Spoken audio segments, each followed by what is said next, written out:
This might copy over to Instagram. Not 100% sure yet. We kind of think it will.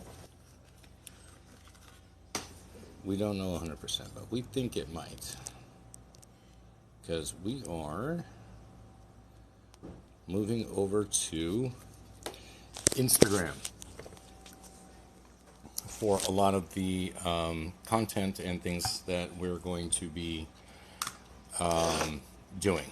So we're going to be moving it. We'll talk a little bit here on TikTok about some of these things, but mostly it'll just be sort of a general announcement, and then that way you can go over to Instagram and get the rest of the information if you so choose. So we keep getting like a ton of inbox questions, and I think that's because some people are new to the channel. Sorry, we got a lot of stuff going on. Probably shouldn't do this on site, but we are. So in any event, we do get a lot of questions about the documentation, and that can be real confusing for a lot of people, and then it makes our job a whole lot harder, etc. The main one being the credit check, and it does not require, if you're using your own private instruments, a credit check. Although I will tell you that it will go much, much smoother if there is a credit check included. So, one, that does not mean that it is a barrier if you don't, but number two,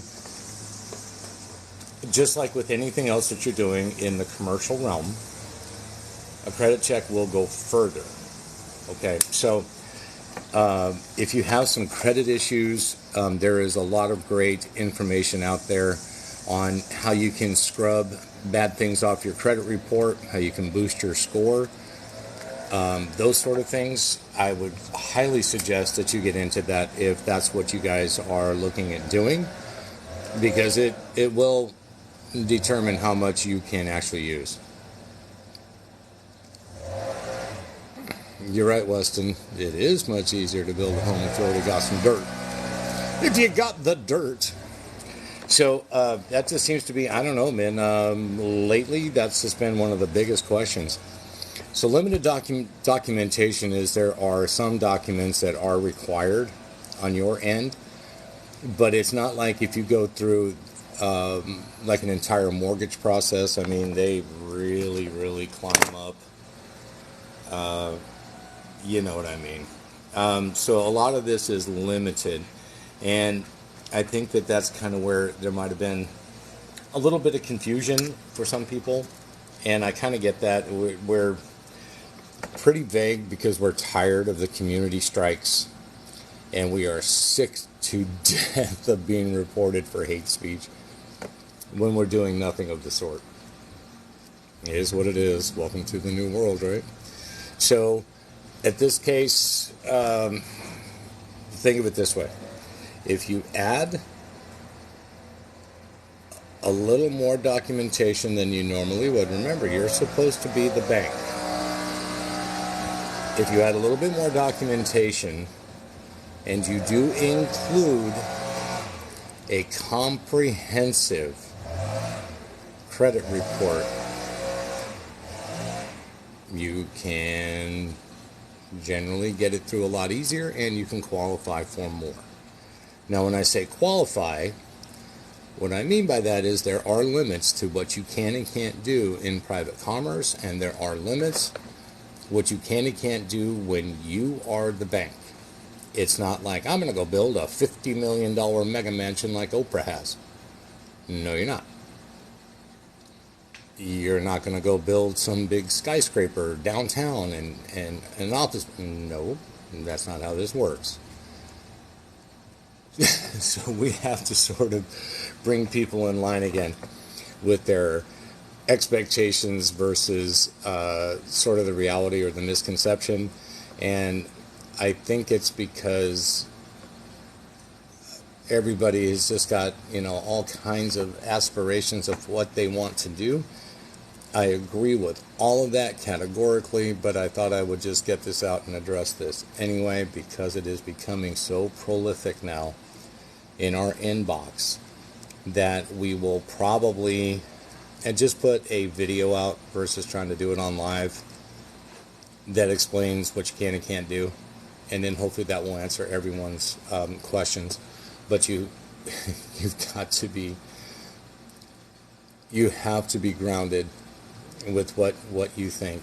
I would say let's consider about 5 million is probably where you're going to bump your head.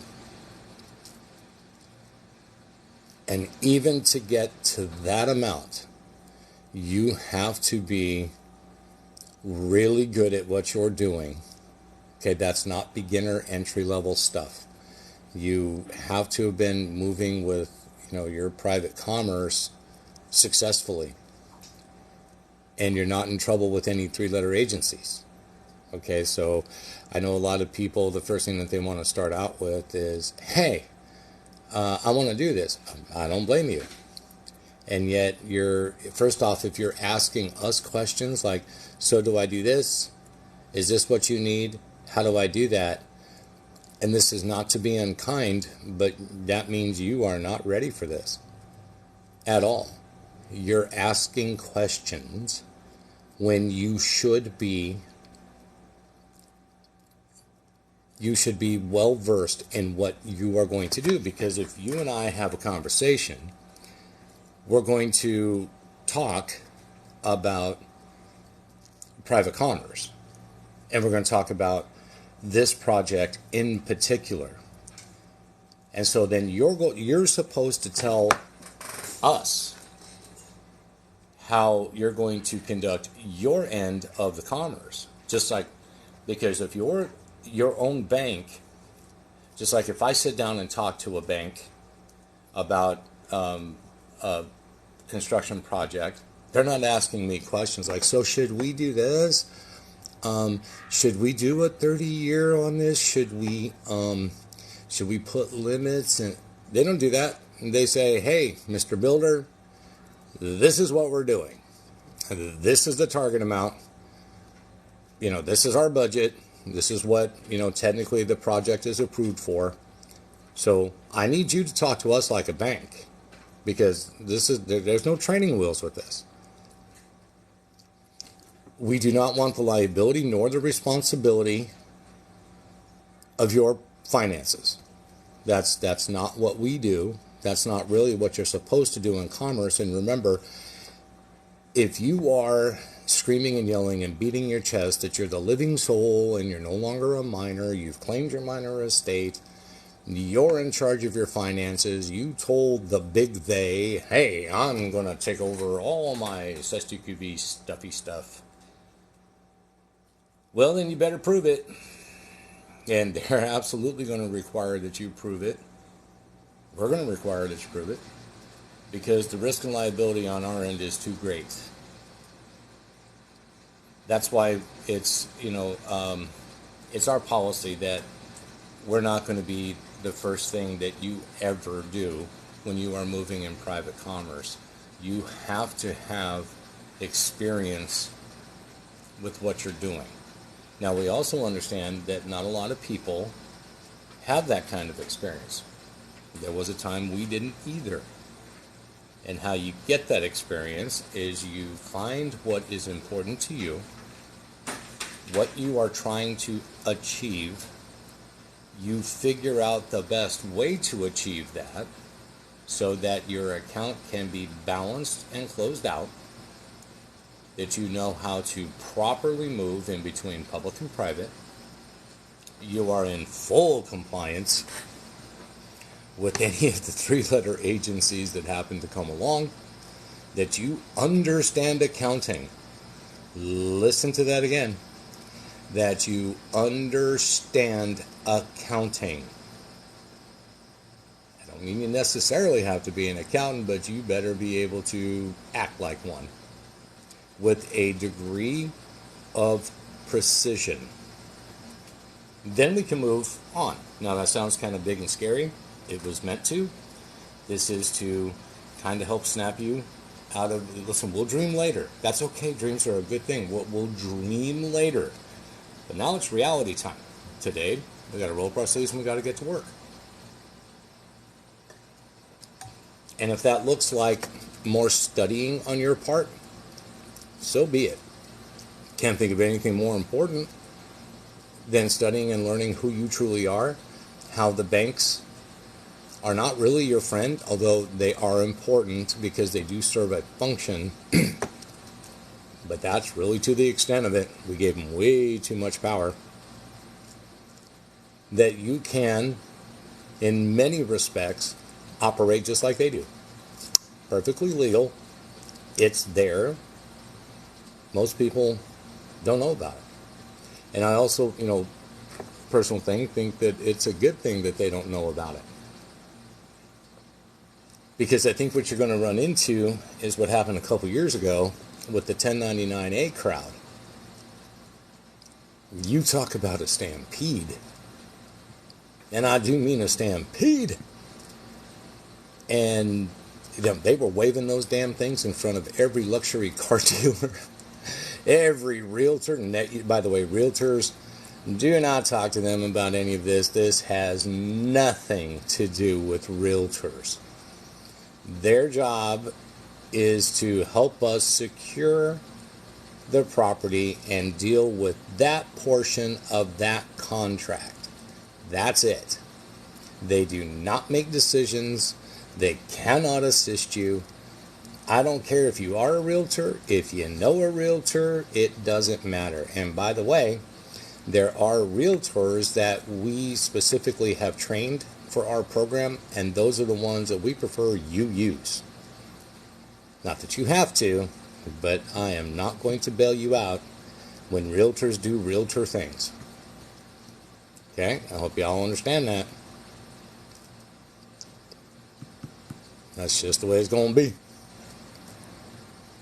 So, listen, on private commerce, you would, if you are truly financially mature and you understand and you comprehend how this works, you will not come at this with the mindset that you have an unlimited bank account. Here's your sparkling brand new black credit card with unlimited everything, and you're going to be living like Elon Musk. That right there shows you have not done nearly enough studying, because that's not what this is, and that's not how that works. If you want something like that, the private is not the way you're going to get it. But if you want that, then you better make sure that your public side is dialed in and taken care of. Everybody is so hardcore focused on getting to the, quote, private side, and that's because nobody's ever really been there. And so it's fairly new to them, and they don't really know what to expect because they're operating from a position of limited factual information and a whole lot of conjecture, a whole lot of speculation, a whole lot of internet myth. And this is where people get into a lot of problems. But rarely do any of these people trying to tell you how to get to the promised land tell you, don't forget where you came from. Don't neglect this. Because in all honesty, you can't have one without the other. You can't. You can't. You can't.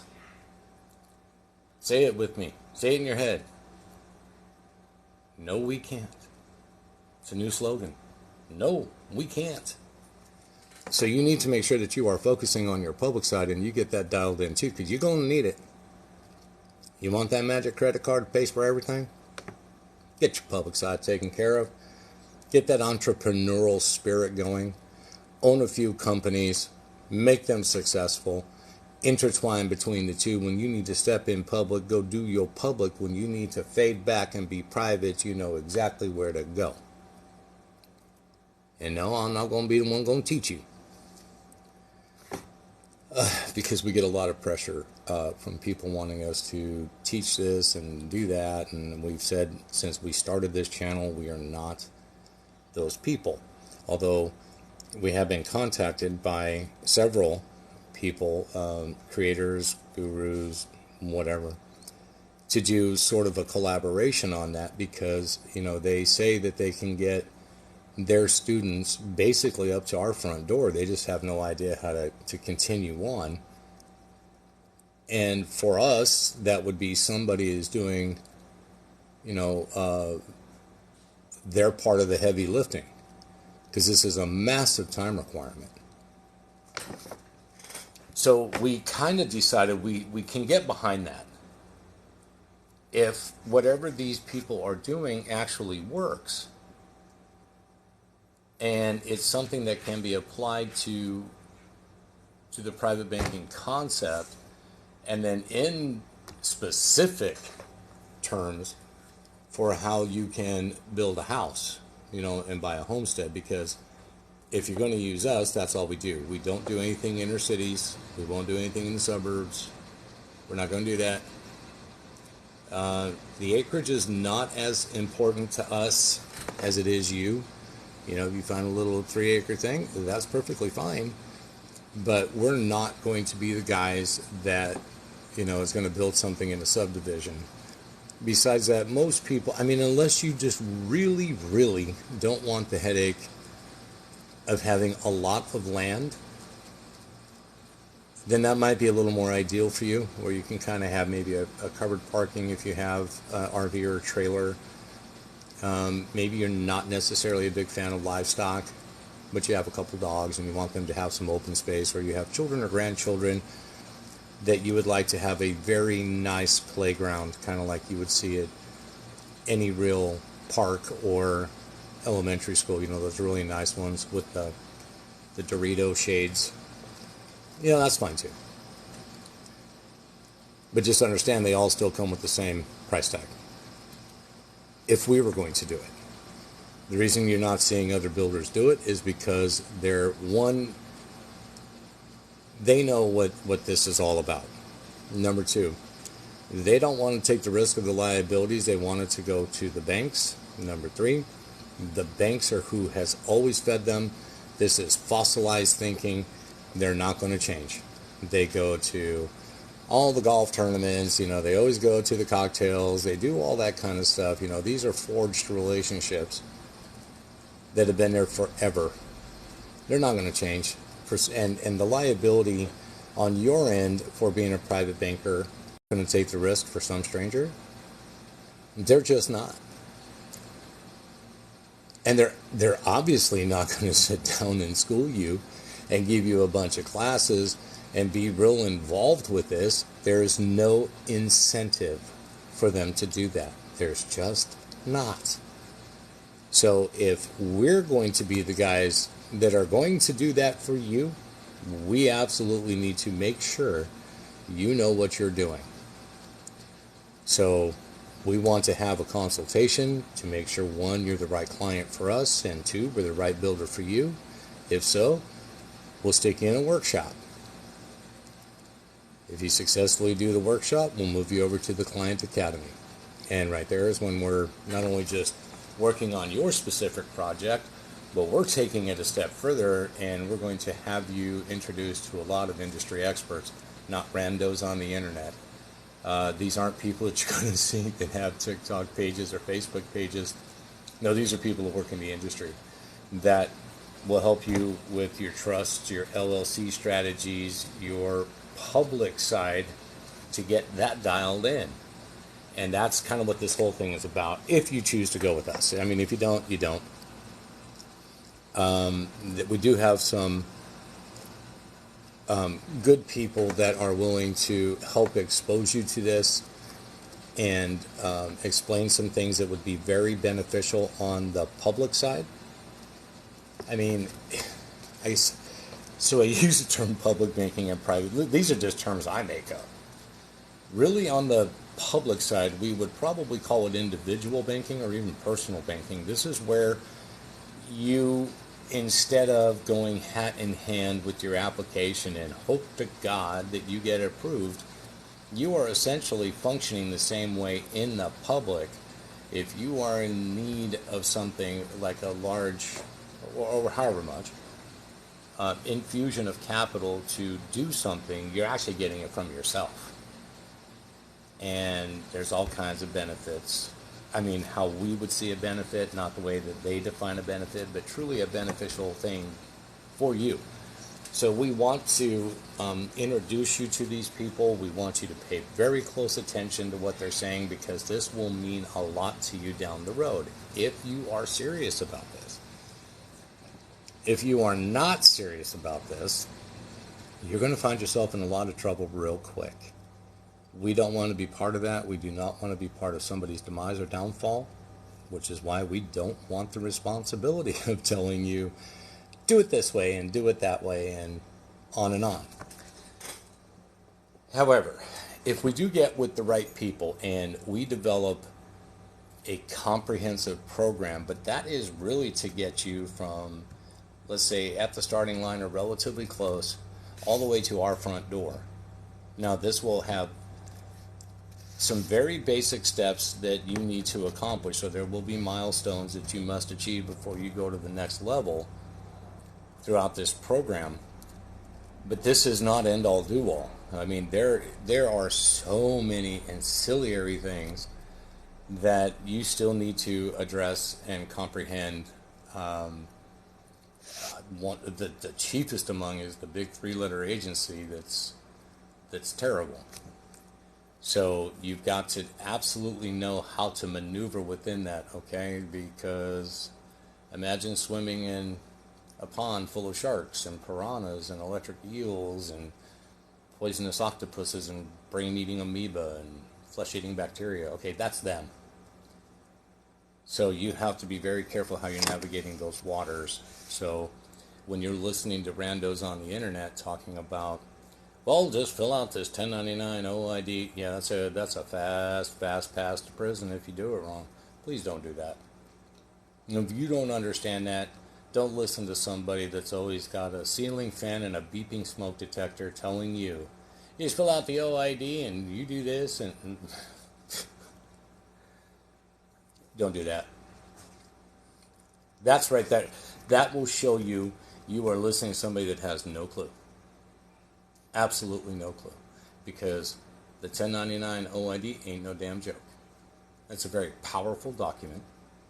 It has a specific person, or a specific purpose, and not everybody should be touching that. Buyer beware. You do you. I wouldn't touch it with a 10-foot pole, because you ain't ready. And because of the fact that we don't sugarcoat everything and just tell you it's super easy, fill out this form, send it over here, get this recorded with that, do this, that, and get a UCC one. We don't tell you that. Because if it was that simple, everybody would be doing it. But they're also not telling you the dark side of doing all that. So when that happens, people tend to click off the channel, and that's fine. We also want to let everybody know that we are migrating most of this over to Instagram. We'll still be here on TikTok, but we're not going to be talking as in-depth as we used to. We will be doing that over on Instagram. It's the same name, Homestead Nation on Instagram. Just go over and find us, follow us. We'll start getting the content and things uploaded over there. We will be going live over there more than we are on TikTok. TikTok will most likely just be sort of the what, not the how. So if you want to get in on that stuff, we would just invite you to come over and join us over there.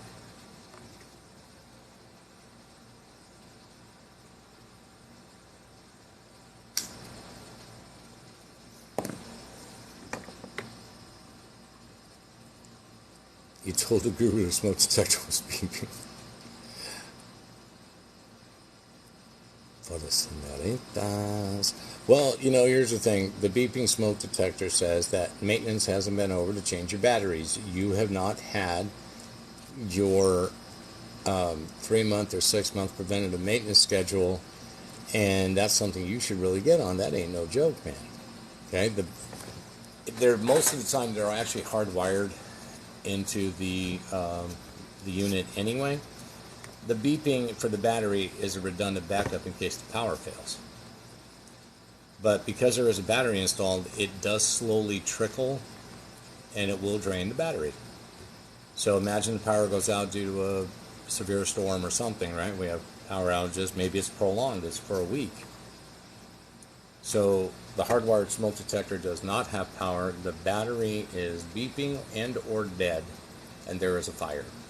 Okay, so if it's safety, it should not be played with. There's something very important to that.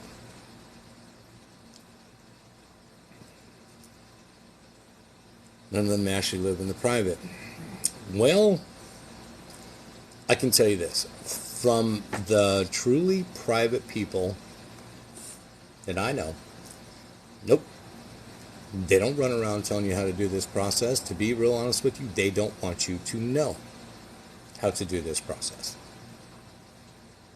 Because of the 1099A mentality, the Karen mentality, that they're going to do something. There will be another crushing wave of people trying to get through this very narrow opening in a door, and that's just going to cause them, the big them, to put a moratorium on things, change the rules overnight, slow walk you, run down the play clock, and it's going to wreck it for everybody. And they don't want that wrecked for them. Men, they have staked their entire family's future on what they're doing. And no, they don't waste their time playing on social media. TikTok to them is still just a little bathroom app.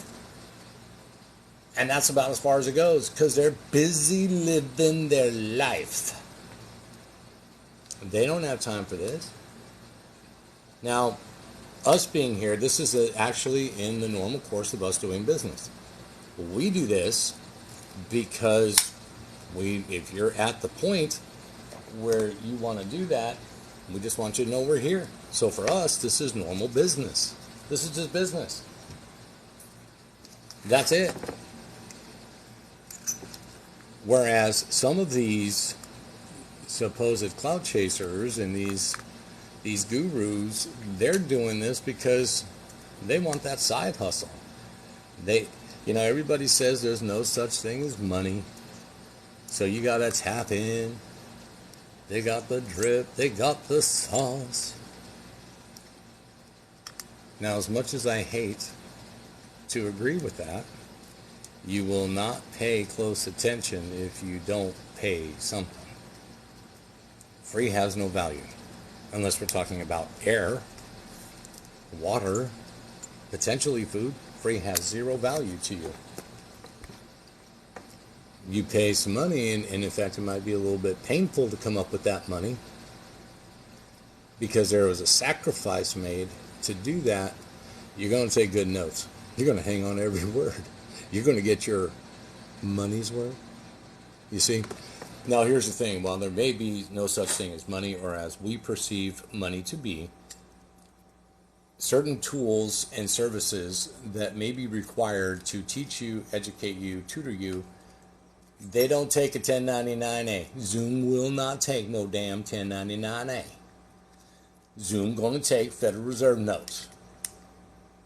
And so do some of these other tools. They want them Federal Reserve notes. So, unfortunately, this is what I mean.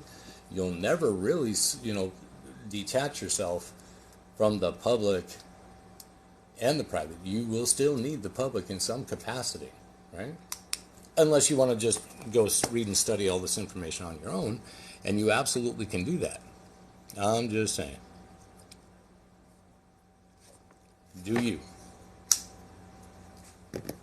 Now, concepts and principles, that's fine. People like to share, hey, go ahead and look over here. Have you read the CFR? Have you read the Truth in Lending stuff? Do you know what the CFPB is? All of those things. That's to help point you in the right direction. But to get to the level where you're moving double commas, you really better know what you're doing. So, all that to basically say this, be careful who you're following. If you're following a whole lot of people, Please narrow yourself down to a single process for a single position that you need to take care of and address immediately. After that, then go to the next one, because our personal observations, people are studying too many things. You're seeing a new shiny penny and you just dropped what you were doing over here and now you're running over to learn that one. And then somebody else is putting something out and then you run over and pick that up when you still haven't even done the first two. You're all over the board. That's not a good, safe place to be. So with everything, it is paramount that you do things in steps and a graduated scale. So crawl before you walk before you run before you sprint. And that's how you achieve this kind of success. Also understand that it is not a guarantee, that you probably should get used to and accept that there will be some L's in your process. Not everything is going to be a W, even on the private side. Because remember, you are engaging in commerce, and it's generally not one-sided. The only time that actually makes sense is if you have your public side dialed in, and then you are the individual bank on the public side. Then that might be the exception to that rule. But over here on the private side, there's always somebody else that you are going to interface with, and they may not want to play ball. I know it's packaged and sold to everybody. Fill out a magic form, put in this exact statement. Here's a template, put your name on it, cite these laws, send them 10 pages. Right about that time is where you're going to start getting shut down, because even if you're right, even if all of those things are true and factual, which most likely they are, you cannot force the other side to play with you. You can't do it. You may end up having to do what is called an administrative process, or you may even find yourself at odds with them, and gosh, I hope it never comes down to the court system, because you're rarely going to find what you need there. Rarely. I mean, I'm not saying it doesn't happen. I've heard a few victories, and I think that's great. We should always celebrate that, but I just don't see it as often as maybe that it should be. However, here's a great example. Let's say that if we were to sit down and do business, we always put it in a contract. And so even when we were kids, we always used to say, oh yeah, put it in writing. See, we even knew, even as children, you sort of trust somebody that their handshake means something, that their word is their bond. Times have changed. People are not the same. So you can have an oral agreement, a verbal contract, and they are enforceable. But usually when it gets to court and there is a dispute, he said, she said, the courts will always defer to the contract. Well, okay, so what do we have in writing? See, that supersedes anything. So it comes down to that. So you're going to have a meeting of the minds. One of us is going to do this, and the other one is going to do that. And this is what I'm going to do. This is what you're going to do. This is the consideration. This will be the result of this coming together. You doing your part, me doing my part. I'm getting this. You're getting that. We agree that this is even Steven. You sign it. Everybody's in agreement. And then you go forth. That's truly how it should work. And between private people, that is how it works. But what about you and, let's say, I don't know, a car dealer? You want the car. You don't have the money for the car. So you want to borrow somebody else's money to help you buy the car. And then they said, okay, I'll tell you what, I'll do that, but you got to pay me a little extra back because you tied up my money. So we'll call it usury, we'll call it interest. And that is how you end up financing your car. But you know a little bit more about how this game is played. So on your forms that you're signing, you're going to add something like your restrictive endorsement. In fact, you are controlling or attempting to control your portion of that contract, what can or cannot be done, because remember, a contract, an agreement, whatever you want to call these documents, there is a line, their side and your side. You can't control their side, but you can control your side. Hey, don't get it twisted. You're not going to tell them they're going to do this, that, and the third. All you can do is say, I'm going to do this, or I'm not going to do that. That's all you can actually do. So you throw a restrictive endorsement on it. The finance guy looks at that. He may or may not know what that means. We're going to say most of the time, well, maybe up until about 2 years ago, they've never seen it. So now everybody's trying it. Maybe they are, but they're going to say, yeah, we can't accept that. We just need your signature.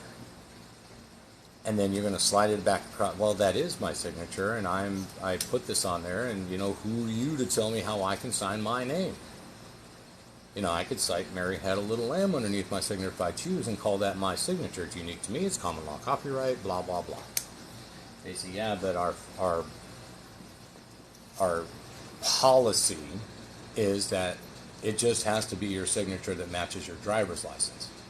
And you say, well, okay, but that's how I'm going to do this. So what we're having here is a shoving match, really, or even a tug of war. Now what's going to happen, especially because they probably know, they're just going to say, I'm sorry, I don't think we're going to be able to help you. They're going to walk away. They have a right to walk away. You cannot enforce them to do business with you. See, it's very rare that anybody ever tells anybody that. Very rare do they tell anybody that. That the other side has the option to get up and walk away just like you do. If you don't like their terms and they insist, well, I'm sorry, Mr. Customer, you have to just sign it this way and it can only be your signature. They can't make you. You can get up and say, all right, thanks for your time. I think I'm going to go elsewhere. Come on now. I know they don't teach you. I never hear anyone tell you. I mean, there might be, and I haven't heard everyone. In my experience, I've never heard anybody tell their listeners, their audience, their students, they have a right not to do business with you as you have the right not to do business with them. Now, firstly, you're not going to get in there and get them to agree to this. You can try to do it in advance.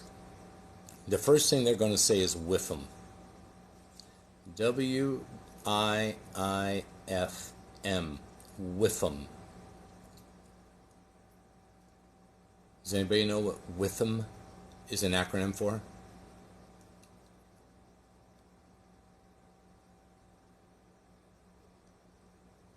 Wow, I put you all to sleep.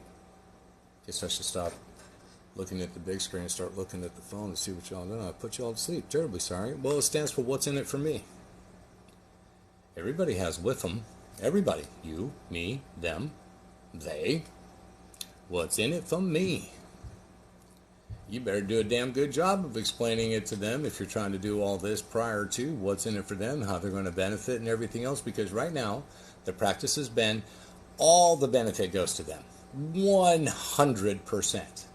You're coming in and you're denying them that 100%. In fact, you're reducing it significantly. So why would they take a reduction?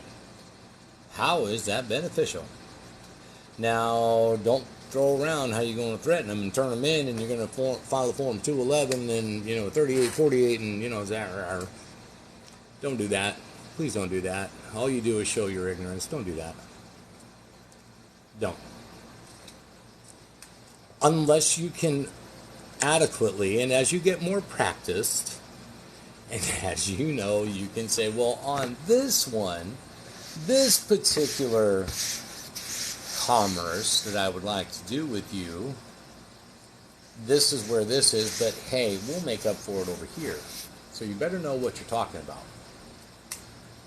But then again, that's kind of tough. It's a lot of back and forth. And trust me, that is not a singular person's decision. It will go up the chain, and let me speak to the manager, and let's put it in front of the committee, and the accountants, and then the legal team. Oh, sometimes there's a better way to do that, and that is to stay in your position in the public where you let them think you're the debtor at this point or borrower. It's sort of like the draw play when you're playing football, man. You just kind of boom, and then they all come, which is exactly part of what you needed to do. Then you go ahead and throw the flea flicker or the Hail Mary or whatever you guys do in basketball. That's exactly what you do. I'm not a sports guy, so I have no idea. So when you do that, now you start knowing that you need to change some things around, and now you will still obtain and achieve what you could not get through upfront agreement. Now you can get through enforcement. If you understood what I just said, put your favorite emoji in the chat so I know that out of 50 people, somebody was paying attention and picked up what I just laid down. Because if not, I absolutely don't want to waste your time or mine. I knew Conscious was going to do that. And I knew Ray was going to do that. I knew King was going to do that. Oh my goodness, we the people. Look what the cat done drove in. Brent, very good. Fergie, you're over there with the stuff. All right, not bad. Knock, knock. Tambra, Mark, over there dropping it. House of Zorn. Okay, so y'all not sleeping. Keep it coming. I just need to know. Oh, look, 3 people left and said, this is stupid. I hate it when the teacher calls on my name. I don't like giving public speeches. It's okay if you're shy. I promise we're not going to call you out. We're not going to make you step up and get on the mic. Just need to see if you understood what I just said in this arrangement. I am trying to break this down as easy as I can and make this without confusing any of you. Are you chop love? That's interesting. Am I chop love? No, chop liver. All right, so that's not bad. What? 10 out of 44. What was that? 25%? That actually goes in line with about 20 to 25% that do this process or learn these kind of things will actually go through to the end, absorb it, practice it. So there's a lot of professional students. There's a lot of perpetual students. But what are you doing with the knowledge? You're not doing anything. What good is it to have $5 million in the bank if it's just sitting in the bank and it's on a statement? Big deal. You want to know what real wealth is besides your health and your family? Your real wealth are assets, and those assets perform on your behalf.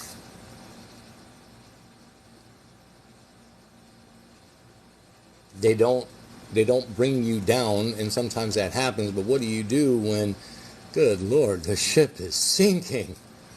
Do you sit there with your little bucket and keep trying to splash the water out? Listen, even rats know when to get off a sinking ship. You jettison that behemoth. That's what you do. You minimize your loss, because guess what? The minute you start playing hardball with the other side, your alleged creditors, that's exactly what they do. Miss a couple payments, they're about to jettison that asset because it's lost, it's depreciated because you missed payments.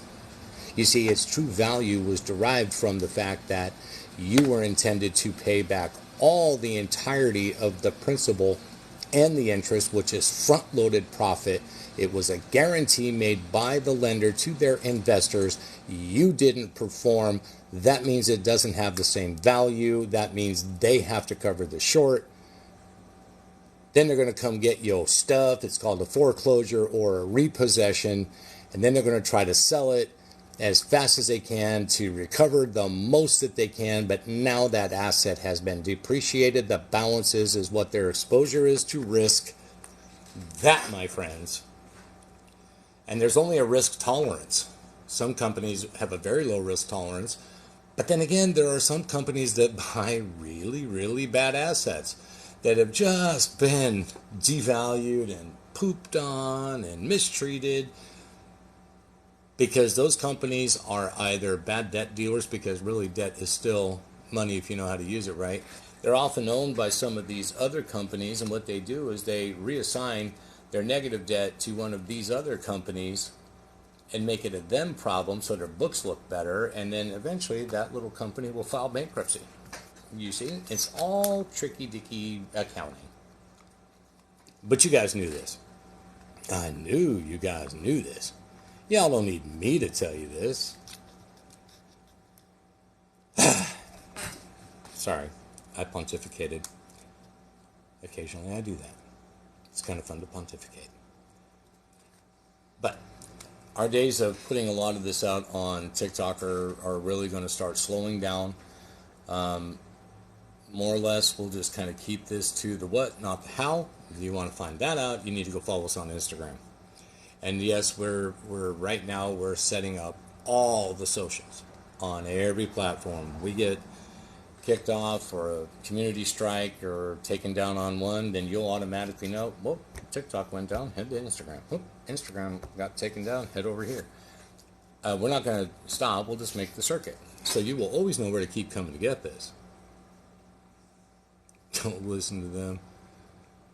Well, yes, it is the same name on Instagram. Homestead Nation. Yep. The thing is, gosh, some of these gurus and clout chasers, when they get their feathers ruffled and, this kind of stuff like what we're telling you,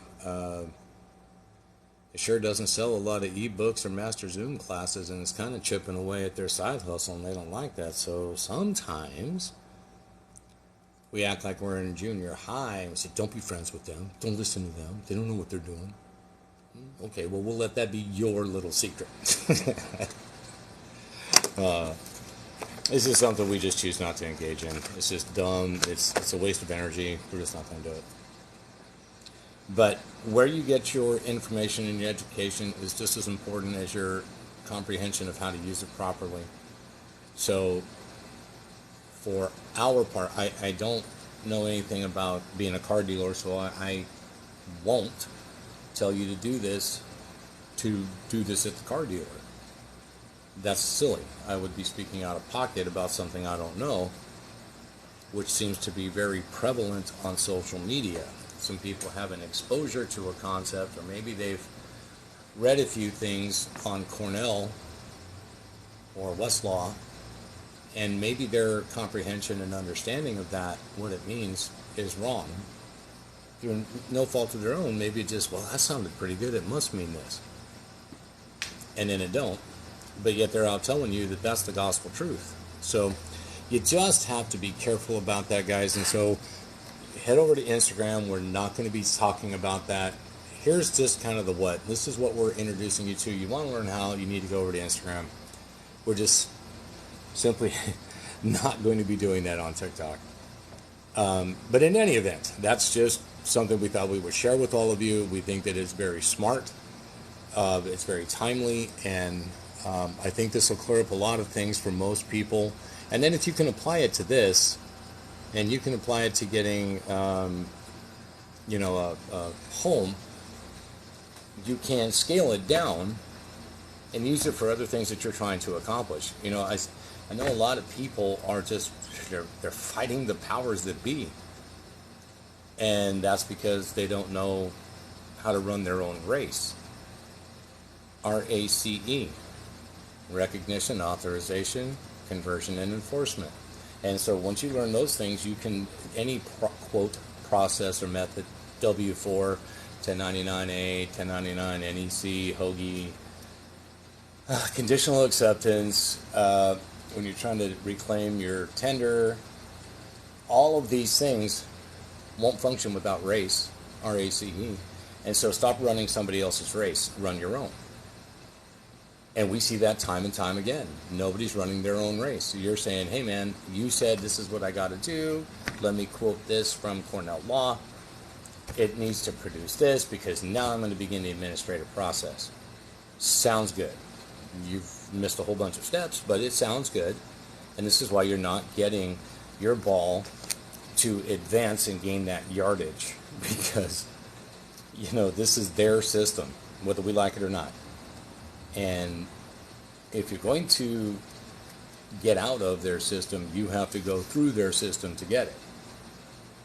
And it's staggering to me how many people just refuse to accept that very simple truth. I mean, could it be that you got some bad information? Could it be that's why when you go into like Fidelity or any of these other places, they just look at you like you're dumb? Could it be that, they at least acknowledge what you're saying is true, but you're still not getting any forward momentum? Could it be that that's why your bank is not accepting your coupons and depositing them? Doesn't mean that that's not a thing. You got the bank in the wrong role because you don't know how to put the other side of your commerce, that you're engaging in commerce, into the role that you need them to be in. And it all really comes down to the quality of what the education that everybody's giving. But, we're we're still the very small, quiet voice in a very loud auditorium. It's not for us to save everybody. We don't have to. That's not our calling. We don't want to. We only want to help those people that, we can mutually and beneficially conduct in commerce with. I do not want to be responsible for your financial future. You cannot subcontract that out to me. That's voodoo. I don't want, man, if it turns out bad, it could harm you, your family. I don't want that responsibility. By the way, talking about appointing someone, you cannot appoint me as your fiduciary. You can nominate me, but you can't appoint me. I'd have to accept that, and I won't. I just won't. If you try to use some really weird stuff that you heard on the internet, I'll reverse it. I absolutely will reverse it. So, because I know you don't know what the hell you're doing. And you're too strong-headed to actually sit down and admit to yourself, crap, I'm doing this wrong. I got some bad info. Well, guess what? Don't feel bad, because we all did. But if you're so arrogant that you cannot accept that maybe what you're doing is wrong and that there is another way, a more successful way to do it, I suppose, yeah, that's on you. And we know how all that works, because that's when people get pissy, and they just, when we say that, they click off, which is why we could really actually not give a damn. It's not our position to care. And we help those that can be helped, and we don't. Does that make sense?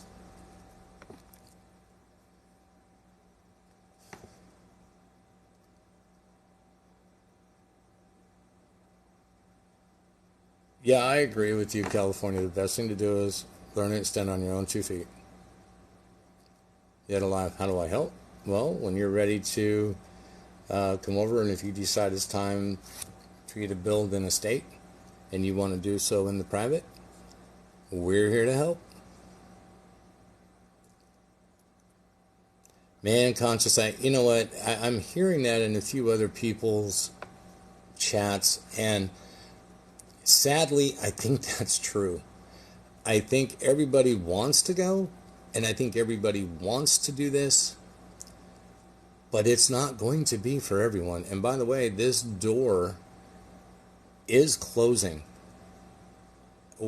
If you're new to this, it's just bad timing. That just means you're going to have to study harder and faster. Because one thing is for sure, when a door is closing and there is a rush of people to get to that closing door, it just makes it close faster. And this is all, see, I have to use code words. This is all about electric mechanical money that they're bringing in. Electric mechanical money. Electric because it's digital. Mechanical because they can program it to do or not do something. Can't do that with folding money. Can't do that with the jingle jangle in your pockets. So this is pretty much how that works. Absolutely, the door is closing. It sure is. And go ahead and just look up ISO 220020 or 2200. Yeah, sure is.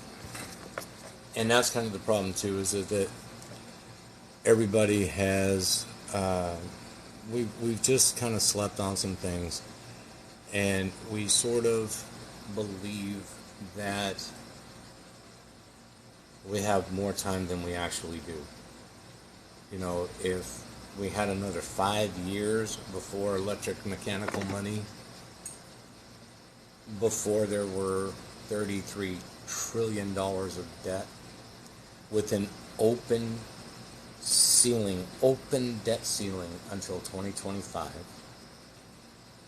you have an upside down pyramid, economically speaking. It is top heavy. And the crushing weight of that will come bearing down. They know this. That's why they're trying to get in front of it. And this is why they're issuing their electric mechanical money. They're still throwing money at the problem, but this way it's like, wait a minute, so, you know, we've controlled things through, let's say, interest rate adjustments, and that, of course, either brings on or reduces inflation. We're not going to talk about corporate greed and, you know, still calling something a pound when it only weighs 14 ounces instead of 16 by weight. Volume containers being reshaped to resemble essentially the same amount of product in there when there's a lot less. We're not even talking about how the corporations are bending us over, or the weird food that they're now putting in the stores and things like this. We're simply talking about, like, on a national scale with the national economy. And so when we put it in, I guess, like that perspective, they have to do something to make us, the consumer, react a certain way, because normally what happens is when inflation goes up, interest rates go up, the economy contracts, people slow down on their spending, and that is supposed to bring this back under control. And in theory, that is something that has served fairly good. It's not perfect by any stretch, but it kind of had the intended effects. But now, here's what happened. There was an unforeseen thing that happened in 2020. Y'all remember 2020? A lot of people started doing side gigs, side hustles, and became entrepreneurs. They sure did. All of a sudden, they're not dependent on the system anymore. Corporatocracy is freaking the hell out. Nobody wants to return back to the offices, and why should they? I mean, if you're still able to do your job and you can do it from the comfort of your home, who freaking cares? Well, they do, because they can't justify the real estate that they're overextended on, and if they don't have asses and chairs, it's a net loss. So here we go. So now you're an entrepreneur. You're doing your own thing. You started a business. You started a company. You're living the, quote, American dream. You're not depending on anyone. High five to you, and I sincerely mean that. But you're not playing ball. You see, this economy is supposed to come to a grinding halt, and you're supposed to be begging the big they for handouts. You love the little stimulus check that they sent out. Well, that was a test run for something called universal basic income. And people loved it. Got kids? Man, we're going to give them a stimmy check too. Oh, you're on unemployment? Well, let's give you some federal unemployment. Oh, see, listen, money? That's a dopamine hit. For sure. And there was a lot of addicts came out of 2020 with that. So now they can't seem to control through the use of inflation like they were. They're not curbing the behaviors that they wanted to curb. It did not give the intended results. And now we're all stuck with it. So now the banks are basically getting out of, mortgages, because they're saying it's too risky. It's too much exposure to the portfolio. There's a lot of fraud by the borrower, mortgage lenders. Shit, I even heard them blame builders. Can you believe they came after us? But they never came after themselves, which is where the real fraud is. But be that as it may, they're still going to be in real estate. They're just not going to lend it directly to you. They're going to lend it to big companies that are not subject to that sort of oversight and regulation, and their initials are BR. And that company is buying up everything, right along with their minions, Zillow, Redfin, Realtor.com. They're all in bed with this big giant company whose name begins with a B and an R. And so the banks, instead of giving the money to you, are giving it to that company. So they don't care if they're paying top of the market. Firstly, it's not their money. And they've got billions, with a B, at their disposal. I hope you feel what I'm saying. I hope you understand this. Listen, from a builder's perspective, you should really listen to this. You know, anytime that BR sends an RFP to a construction company, which is a request for proposal, they want you to bid on a job, you know that you're going to be eating good. Because they be paying that top dollar. Dopamine hit. Business is good. We got to keep our lights on for another month. We got to keep our people employed. We had no layoffs. That's good stuff. So,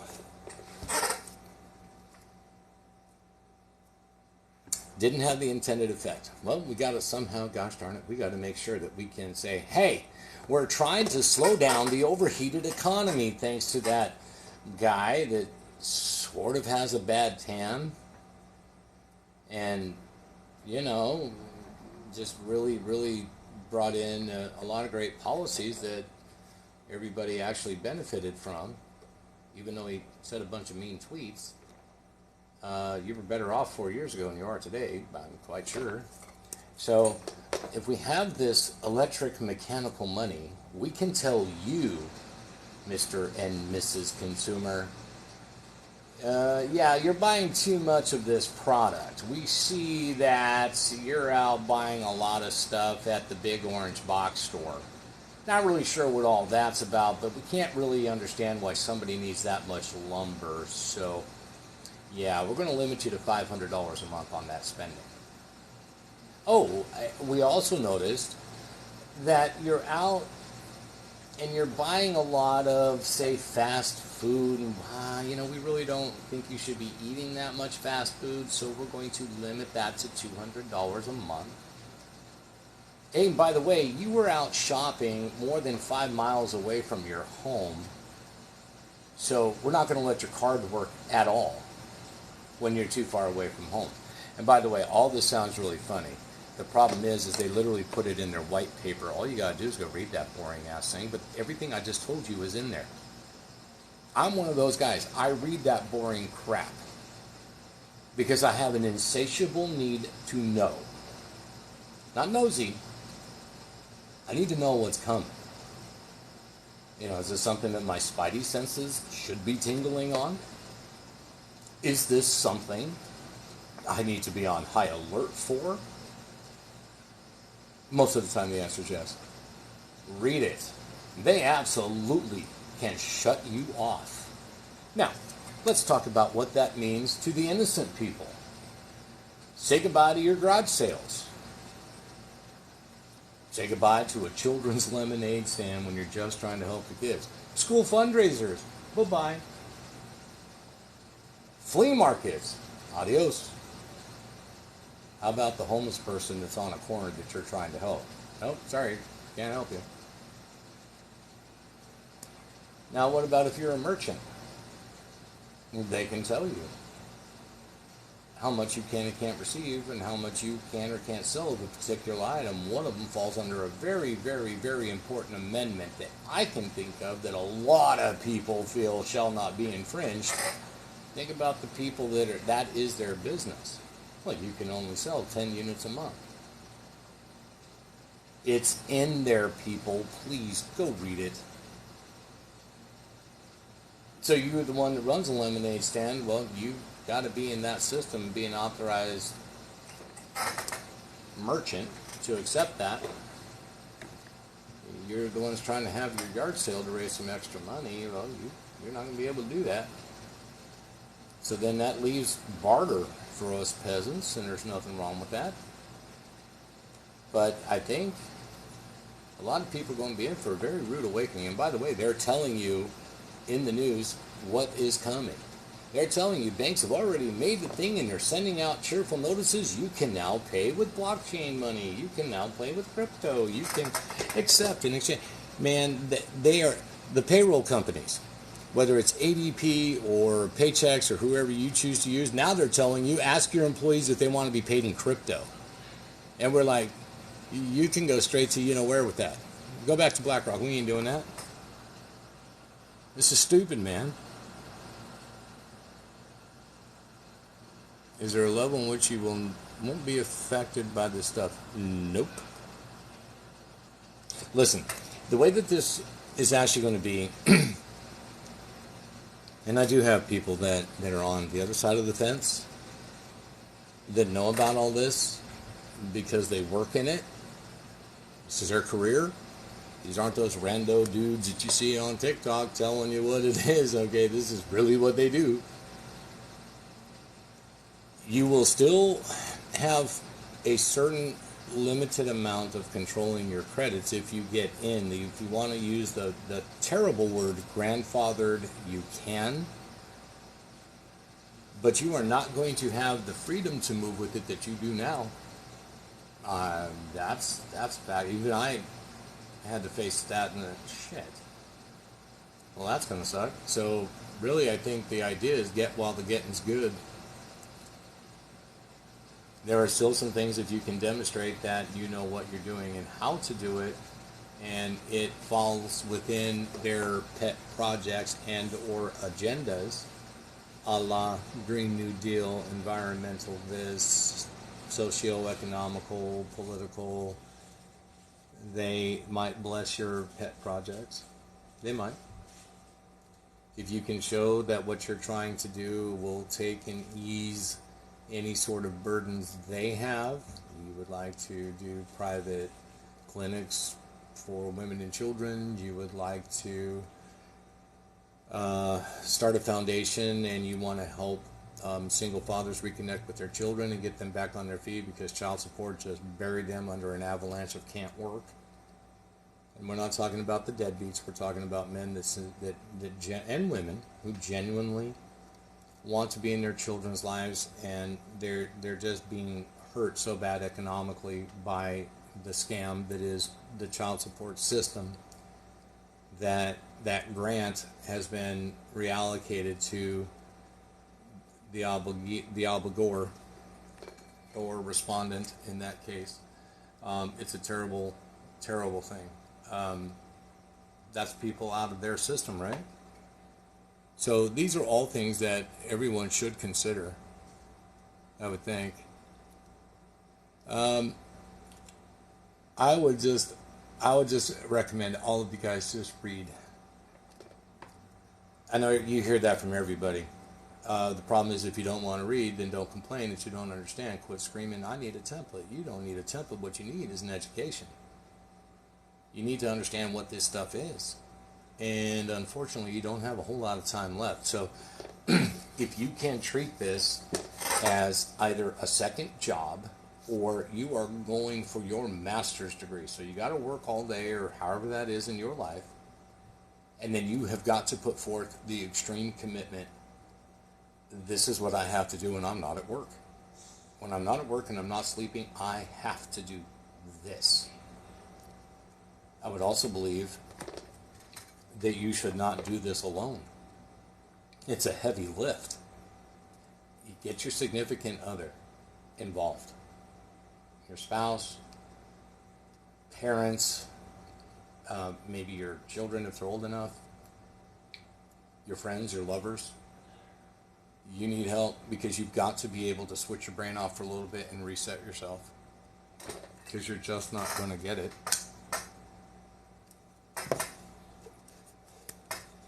We're trying to do our part to help as many people as we can.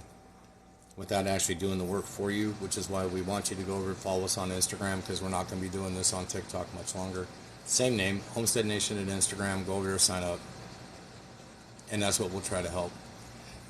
But I think it's just better if everybody can do this together. You know, you need to be in the right study areas. You need to find somebody that can help you, especially if it's close and personal.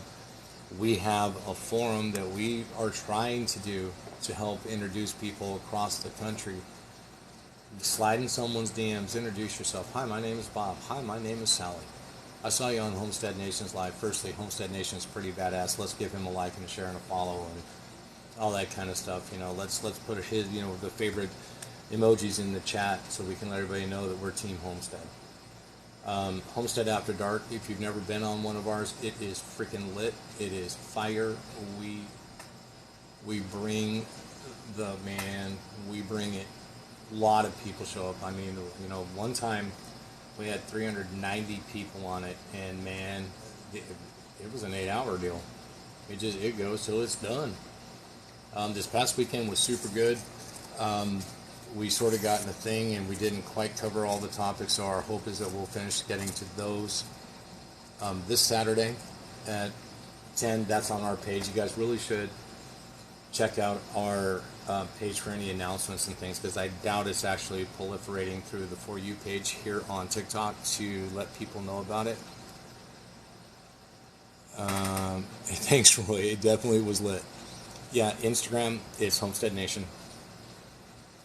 And then we're trying to get that same moniker on every other platform, or some variation of. I don't know exactly what the screen names might be, but just look at our logo at the top left right there. We will always use that same logo. So, you know, we're red, white, and blue.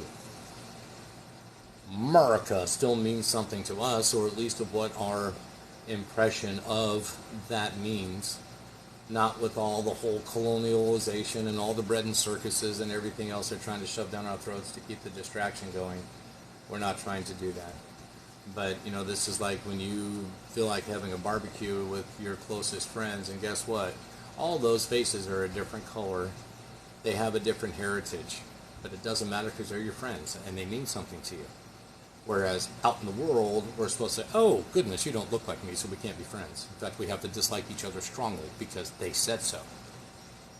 Come on, man. This is asinine. And only weak-minded people fall for that crap. Doesn't matter, you know, if you've got actual pride in where your roots are from, and that's fine. Man, we lose our identity over generations. Do you know why? Because nobody sits on the porch and snaps peas with grandma anymore. Nobody wants to learn home ec. We hear a few stories about our family, but we didn't go back far enough. While the elders were still here to share it, not only who we are as a people, but who we are as our individual families, and that is why it sucks. So, you talked to your husband after you cut our last look at me. Now I'm looking at the phone because I was pontificating. He isn't 100% on board. Heather, you're 100% on board. Your husband is not. Do not allow this to cause problems between you and your husband. You find a study buddy. And then what you do is you make provisions. And once you are successful, your husband will benefit, and the apologies will be for. Listen, you're going to get so much mileage out of that. Don't be saying, I told you so. Just kind of give him a look and say, well, use it to your advantage. That's what I would do. But definitely get yourself, you know, I've kind of kicked around the idea. I had some help from one of the people that's always here, and she says, you know, we should really just do a singles dating thing for people who want to live in the private. And I said, you know what? Hell yeah. Can you imagine that? If you're single and you're looking for a lot of those things, you want to free yourself, you want to do something for your family, and you want to find love, and somebody thinks and feels the same way you do, wow. Now you got a common goal. You have a common denominator. Now you guys are working in lockstep. Yeah, man. That could be pretty cool. I absolutely want to be the forum where all that stuff is happening. Does that make sense? And I think it would be awesome. Let's introduce ourselves. Y'all follow us, and if we have to play matchmaker, trust me, we will. But study buddies, a study group. Oh, look at all you guys now. I should really look at my phone more often. Look at you guys saying, yeah, I need a study buddy. I need someone to kind of help. I need somebody to kind of explain things. Listen, you may understand something that the next person doesn't, and it doesn't matter. Oh, and by the way, we are bringing... no, you don't need a credit check when you're your own bank. Why would you check your own credit? I mean, the only reason they do a credit check is so they can put you on an auction block and auction you off as human chattel. Your credit check, whatever your loan approval and your interest rate that comes back in, that was the highest bidder for you. You were sold based on those criterias. It's absolutely crazy. Don't do that. Let's not do that. We're going to be doing like a book of the month thing. I know that's kind of a weird thing, but so we're going to break all of everybody that wants to sign up for this. What we're going to study, and I'm just going to throw this out randomly, so don't sit there and write it down. Like, we're going to start with the UCC connection. Everybody's going to read that. Okay, so your job is you're going to read the first 2 chapters. You have a week to do it. The next person, you got to read chapters 3 through 4. And then the next person is going to read chapters 5 through 6. And what you're going to do is you're going to know just those 2 chapters, and you're going to take really good notes, and you're going to do the research, you're going to validate, you're going to do all this stuff, and then you're going to prepare for when we all come together. You're going to explain to us in a good summary chapters 1 and 2.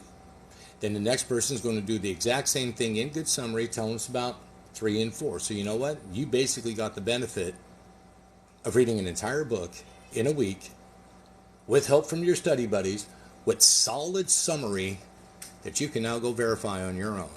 Come on, if you like the idea, drop your favorite emoji in the chat. Or am I basically just putting you guys to sleep? Because damn, I'm just a builder. Damn, I'm not a clout chaser. I'm just a guy that's trying to help you all achieve your dreams.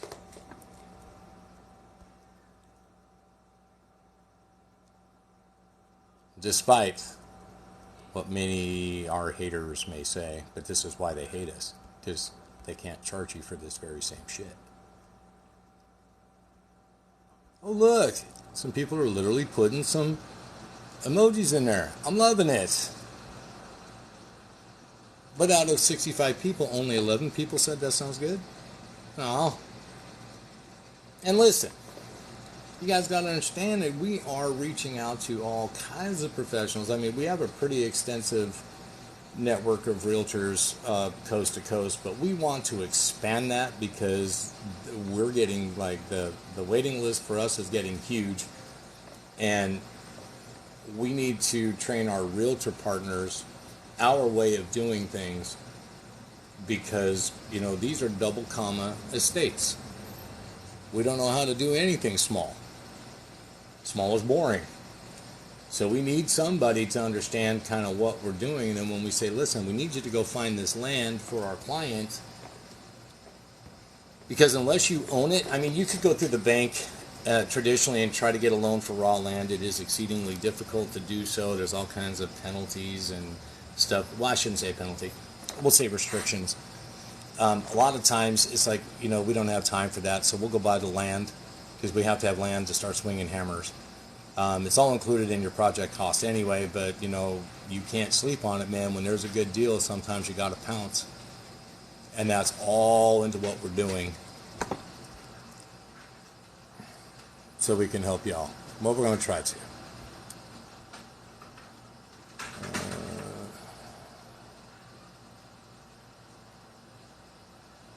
AutoCAD Drafter, send me a DM. You have a realtor, it's a very close family friend. Well, if the realtor is any good at what they do, have them get a hold of us. So in any event, guys, we just want to, we know we can't help everyone. We're actually not even trying to. That's not what we're doing. And TikTok is just, I don't want to say it's sour, but I think the people here are just terrible. I mean, Karen loves her some TikTok, and so does Kevin. So we'll just kind of give you these little blurby thingies here as we start to constrict ourselves with our use of TikTok. Go find us on Instagram under the same name, Homestead Nation. Because when we come back here and say hello to some of the audience that we have here on TikTok, somebody's going to say, hey, how do you do this? We're going to say, well, did you follow us on Instagram? Because we're not repeating it here on TikTok. We're just not going to do that. We do projects in all 48 states. We don't do Alaska. We don't do Hawaii. Well, thanks, California. I think you're absolutely right. Ray, what's up? So again, 65 people. I think I counted 11 people put their emoji in the chat. So that's 20%. That's about statistically what it is. About 20%, maybe 25% of everyone that hears this information will actually start doing something with it. Whether you're hearing it from us or somebody else, you're doing your own. Like, we have people ask us all the time about correcting your status, getting the passport correctly with the 5 stars, on the do not detain list, driving without plates. In full disclosure, that's just not a big deal to us. It's never been something that was important to us. So I don't know a lot about that, but I know there's a lot of people who do. And if that is, really something that you believe is important to your life, you absolutely should pursue it. But I would say, is there something else that might be a little more pressing than driving with private plates? Such as getting your estate done, zeroing out your alleged debt, making sure that your accounting has been balanced properly, that the other side knows you know your accounting and your books agree. Wink, wink, nudge, nudge. That's how I would feel. And then if you need to go pursue that, do. Everybody knows that, most cops now are fairly low IQ. They are indoctrinated, guys. They are indoctrinated at their briefings that anytime we say that we're traveling, not driving, this is my private property. Oh, by the way, here's my fee sheet. If you talk to me, it's $5 million a minute. You're already on it. In their mind, you're a nutcase. And you're trying to argue with somebody who is looking for a reason to bust out your windows and lock your ass up. Don't do it. Don't give in to that nonsense. If you guys agree, put your favorite icon in the old thing there.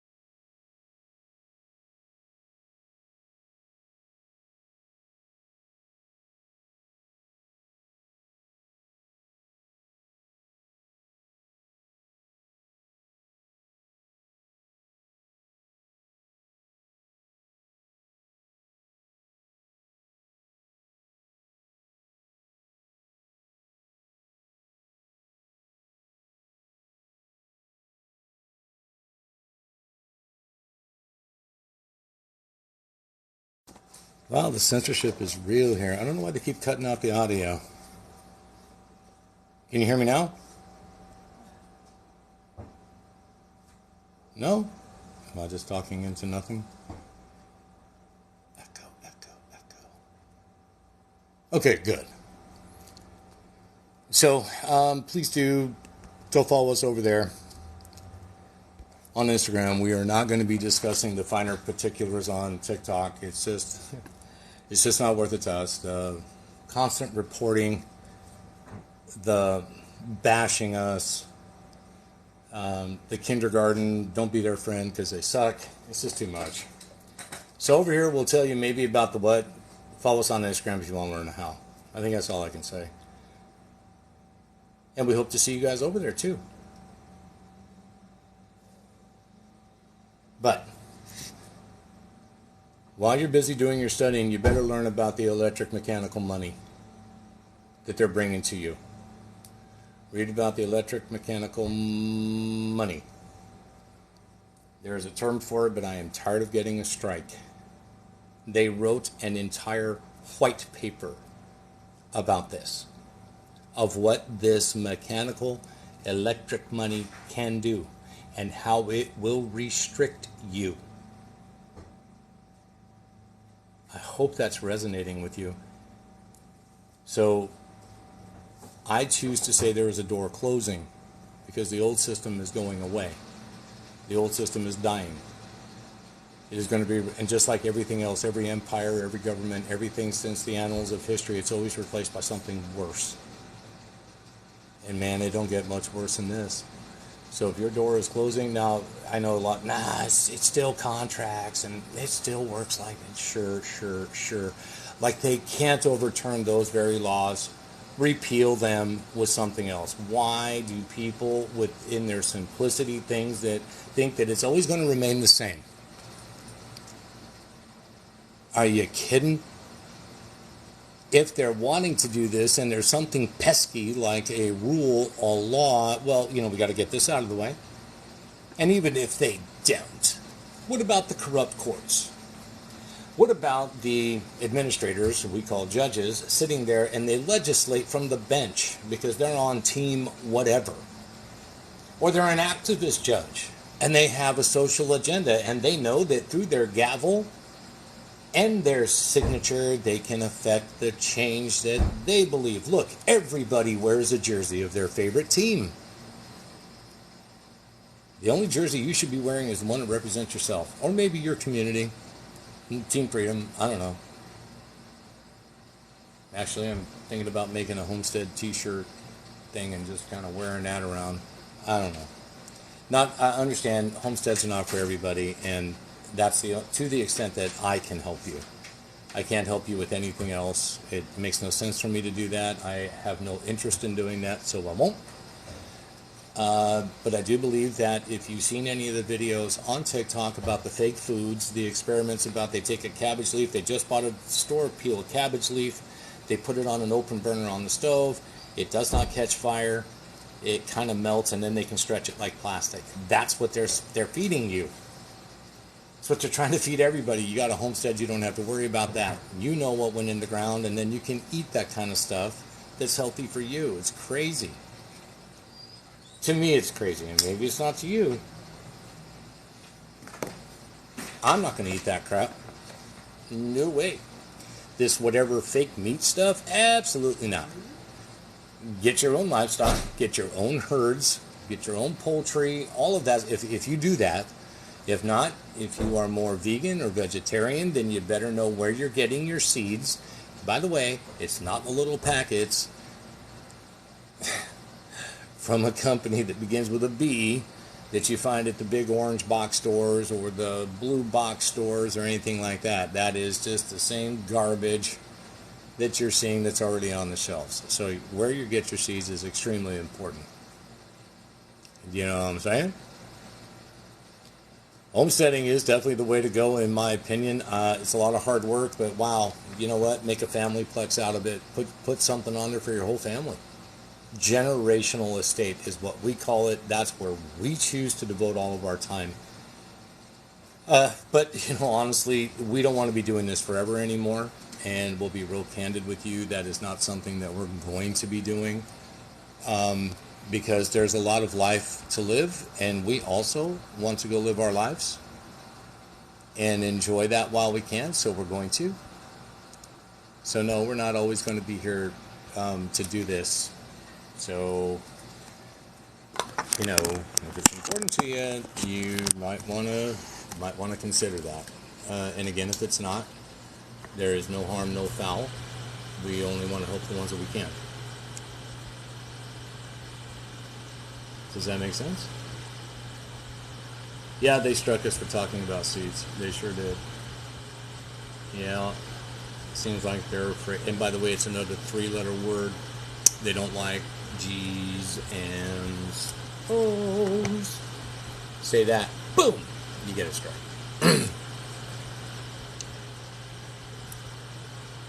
So, it is what it is. That's why we're sick of the BS over here. I don't know. But if we can help you find a good study buddy, if we can help you find love, meaningful, true romance, well, then that's what our purpose was, and hopefully it served its purpose. Hopefully, prayerfully, boom, here you go. Get some tequila and margaritas. Hey, I mean, why hide? Just let your freak flag fly. Like you have with Tonika? What do you mean, Kaylin? What do you mean like I have with Tonika? What did I do with Tonika? I love Tonika. I respect her greatly. I don't have a love-hate anything with Tonika. Hopefully it's not one-sided. Hopefully she don't hate me, but I don't know. True love, does Tonika know that? You should head over to her page and say, you know what? Tonika and Homestead sitting in a tree. Okay, see what she thinks about that. The Homestead connection. Wouldn't that be a hoot? Where's the best place to homestead? In my opinion only, south of I-70, I-64, and east of I-25.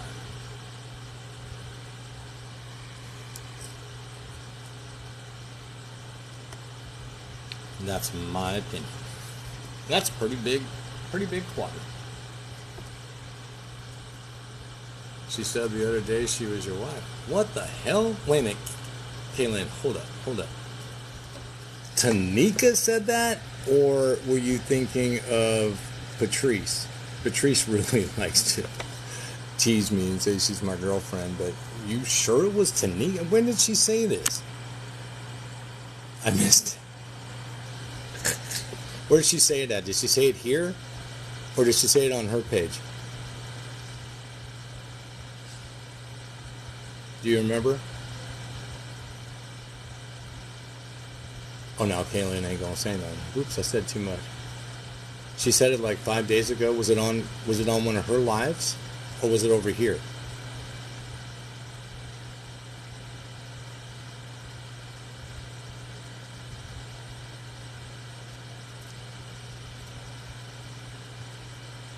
Oh, it was on my live. Yeah. Well, you know, cat's out of the bag. She done said it. She put it out there in the universe. I got a harem, Lord. Now hold on a second, Ferguson. There's this book in the Bible about this king. His name was Solomon. He had a vast empire. And I mean, you know, if you're going to have that many people to be responsible for, you have to house them. You have to feed them. You have to make sure that you are taking care of them 100%. All right, I'm in. Oh, and I was talking about my picture. That was funny. That was funny. It was definitely. Yeah, I got you now. Like, ooh, look at that tall drink of water. Like, I know. Listen, ladies. I understand. You know, your taste in men runs the entire spectrum, but do not sleep on them saltine American boys. Them country boys want to get out and work with their hands, and they want to do that thing. You know, if they're a little silly, you can slap the shit out of them and straighten them right up, but I'm just saying.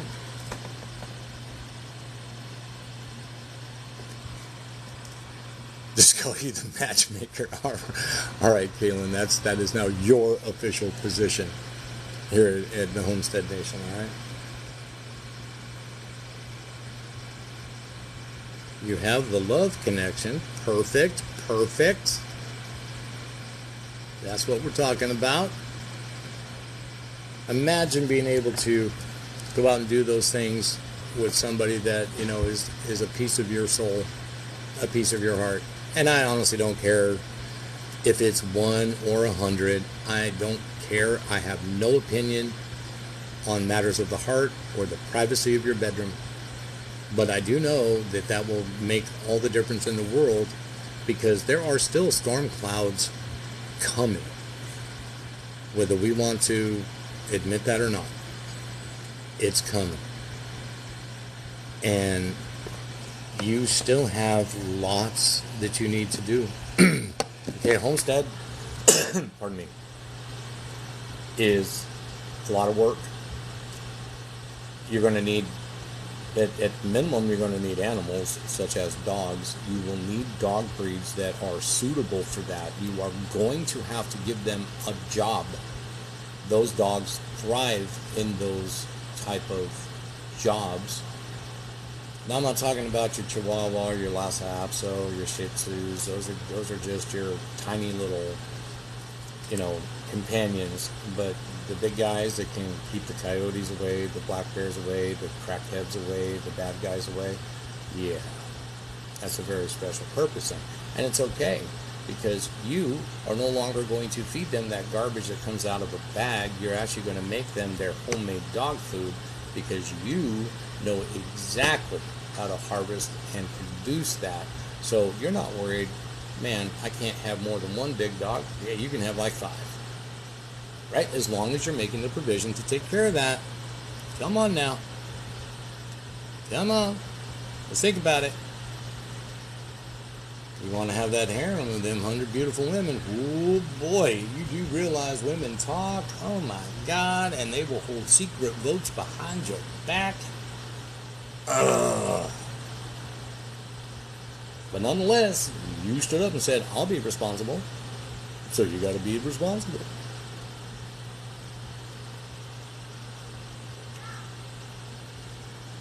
Now the economy hasn't crashed yet, because it's a hard crash doesn't make a lot of sense. A soft crash or a switchover, hey, what do you think they were doing 3 years ago when they said you need to be in your house by 8 o'clock? Please don't be out on the streets, essential workers only. What were they doing?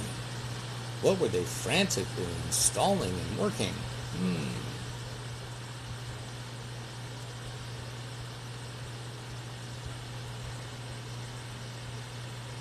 You're very good, lifestyle. You ain't crazy. Look, you found a whole bunch of other people that's crazy. Well, to order all this stuff in, they're going to have to do something to keep you in your house. And by the way, if you're going to lock me down on my homestead. I got a communication thing. I got ham radio. I'll listen to what's going on throughout the world. I got a private internet. I'll still be able to see what's going on. Sure. But you know what I'm going to do? I'm still going to go out and ride the ATVs and do the motorcycle thing and do the jet ski thing and ride the horses and do all this stuff, because I'm not going to care. That doesn't affect me. Kylie Jenner saying that we're all in this together, from her private gated mansion in Malibu and her big giant ass Olympic-sized swimming pool where it was only her in there, yet the beaches were closed and our children couldn't go to the community pools or the splash parks. But we're all in it together. No. If I'm going to go swimming, I'm going swimming with a swim-up bar and a volcano that you can dive off of, and maybe a little tiny lazy river. Yes, you can build those things. They're cool as hell. I highly recommend you get one. I'm just saying. Oh, you bear arms? Man, look at this, guys. I hate to say this, but I kind of think that LA Bad Lifestyle, she's on the hunt for a man, y'all. She's checking the boxes. I don't think she was talking about a spaghetti strap dress there, about them bear arms. So, y'all, I'm just saying that might be a keeper. Yeah, her ice cream stock on TV. What the hell? Make your own damn ice cream. Oh, you already got... Oh, never mind. She already got one. Sorry, boys. Back it off. False alert. She already got someone. Delete that DM. How you doing, V?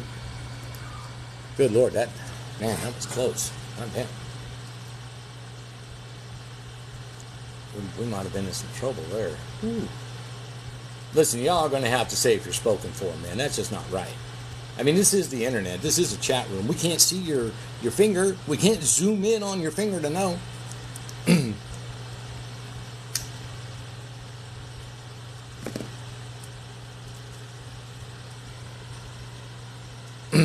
I'll take her residual. Yeah, man. We might have to look at alternative family structures, I think, in a great many cases. Definitely building communities and tribes. You know what I mean? I think we definitely have to do that. What's up? Hey, okay, I haven't read your voice in a while. So, in any event, guys, we do want you to please share this out. It still gets the information out for whatever we have on TikTok. It puts it out in the shuffle so we can compete with all the really weird AI videos that have tens of thousands of viewers. Just mesmerized. By something, yes, corny, glitzy. The twerking videos. I mean, if I got to do this whole entire live in a bikini, I will. I mean, you get what you get. I mean, half of you will be impressed. The other half are going to go, dude, really? I'm just throwing it out there. We also have to compete with a lot of the nonsense that's out there. And so, really, what do you mean? Not sure watching this live. But, oh, well, what? Did you just say something mean? But whatever it takes to get you on this, just help us do that. So if you could like and share it out. And the thing is, TikTok actually wants a physical interaction from the audience. So the more that you like it, it says, oh, look, there's a lot of fingers tapping on that screen, and that must mean it's pretty good stuff. So we'll send it out. But definitely join us on Instagram. Okay? Haters review. Shit, you ain't even kidding, man. And I got my fair share of them haters. A lot of them are pretty well-known people in this community, but they hate me because, so tell me how I do this. No, I'm not going to tell you a trade secret. That is exclusive and proprietary to our company. We're the ones that took the time and the tremendous investment to get us where we're at. We hired the right people who are used to be in that industry on the other side of the fence, as that they are now an asset to us to help us navigate that treacherous sea of private commerce. So, no, we're not going to tell you. Sorry.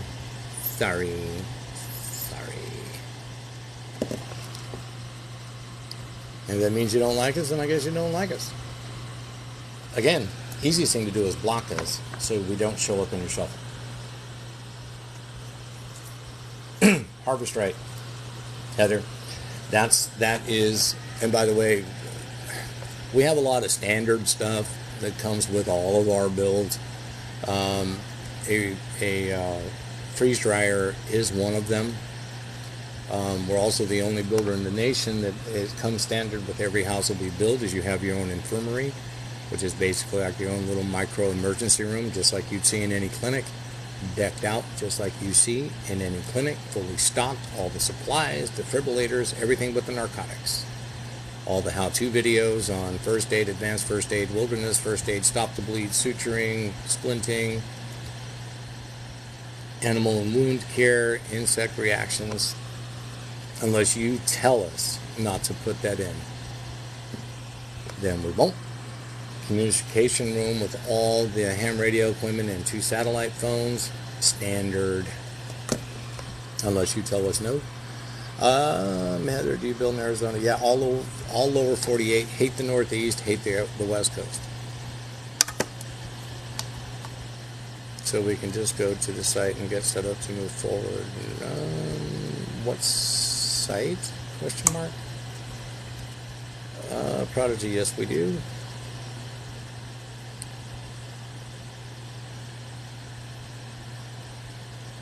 Alice is like, dope. Yeah, dope. That's what I'm screaming. Dope. But anyway, the more that you like it, the more you share it out, the more we stay in the shuffle, and that's good. But, the real good stuff is not only going to be on Instagram. It's just how much it is. How much do we run and lot size needed? Well, that's actually a personal decision. The base cost is still going to be the same. So, if you're only going to talk about an acre or two, you might as well go after 50. Get your money's worth. Try to plan for the future. I know there's no such thing as a crystal ball, but try to think in advance of the future and what potentially you and your descendants may need. Okay? Provision, planning. An acre or 2 or 3 may sound good today, but what happens if the balloon goes up and somebody lights the candle? Well, that's a lot of people crammed into a small footprint, plus your neighbors are way too close.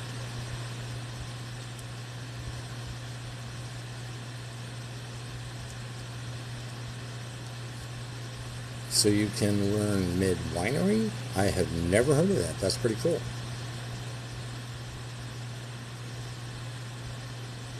Trying to move forward. If it's a company, you're talking about my company? It is a private company with a private website. That's the whole point of living in the private. But our clients absolutely get it because there's the portal up there that has all the stuff that they need, etc., etc.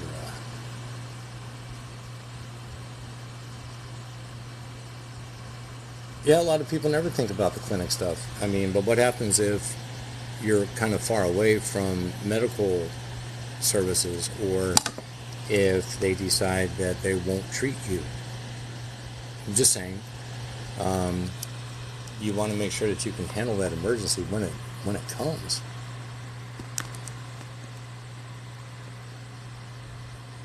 Well, thanks, Hayoka. You're gonna have to regroup. We got you, Rita people. Oh, midwife. Yeah, midwifery is definitely. Here's the thing I don't understand. Even hospitals use the midwives a lot of times to either supervise or actually do the delivery. Maybe there's, a doctor standing by just in case of complication, breach, in case we need to rush for a C. But women have been helping women have babies since the dawn of time. For God's sakes, why is this one of those things that they want to stick their nose in and overregulate it? Everybody says that they don't want to be on a family compound until there is a family compound. Watch them show up with their suitcases. Promise.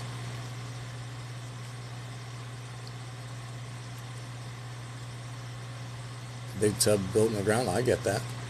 Absolutely get that. If you knew then what you know now. For real, for real. Build it and they will come. Dude, that is also the problem. They will come. And they will have an expectation like, you got to. Oh, we're family. I'm like, no, you're a douchebag. First thing I tried to talk to you about this. We weren't really close before I did all this stuff, But here's a refugee bucket. I hope you make it safe. But, go back to whatever you thought was okay, that this was never going to happen. And, you voted for this, did you not? So go and enjoy everything that you brought forth into fruition. Here it is. A lot of people that are kind of big names and they have a ton of followers, they generally don't reciprocate the back and forth and the back and forth. They never say, man, you guys should go check out Homestead Nation. Because they still, themselves, are perpetual students. They continue to bang their head against the wall. And they just can't fathom that, there's basically easier ways to do this. Because it does not stroke their ego. And then when they hear that, they click off and they flick. And by the way, this is all done by design.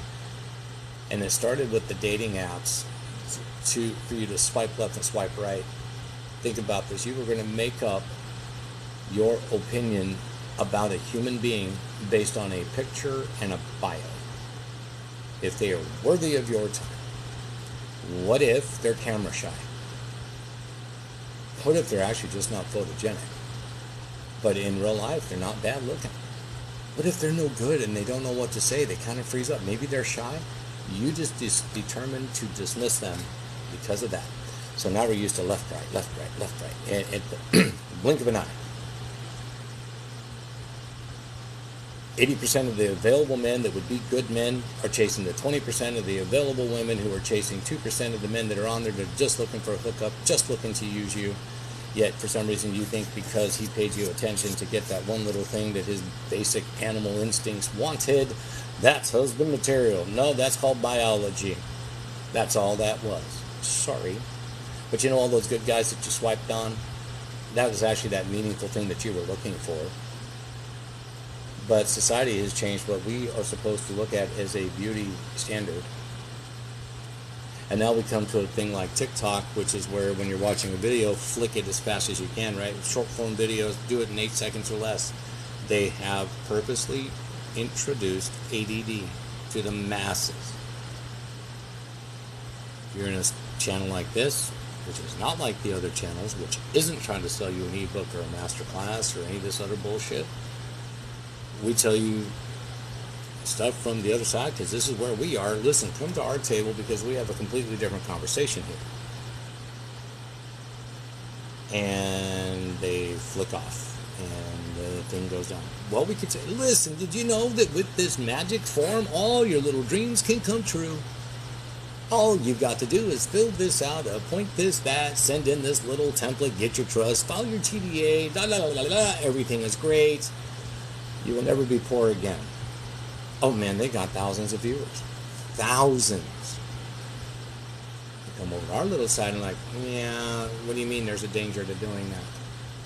What do you mean I can go to prison for that? Then you end up flicking off and you don't care.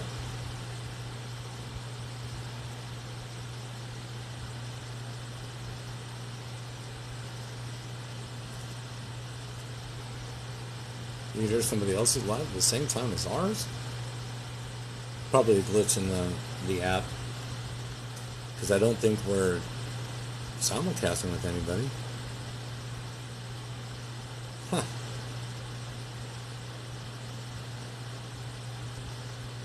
Weird. So anyway, kids, that's pretty much, it's gone now. I came back. Well, of course, because this is like a really fun channel. And you know it is, hippie, don't lie. You know this is a fun channel. Especially when you come in and just wreck the show. Listen, that girl single-handedly took down a serious conversation, turned it into something that it wasn't. I was 8 shades of red, and she had an entire squad helping her out. I mean, she had wing women all over this chat. But it was a lot of fun. It was a ton of fun. Good times. Absolutely.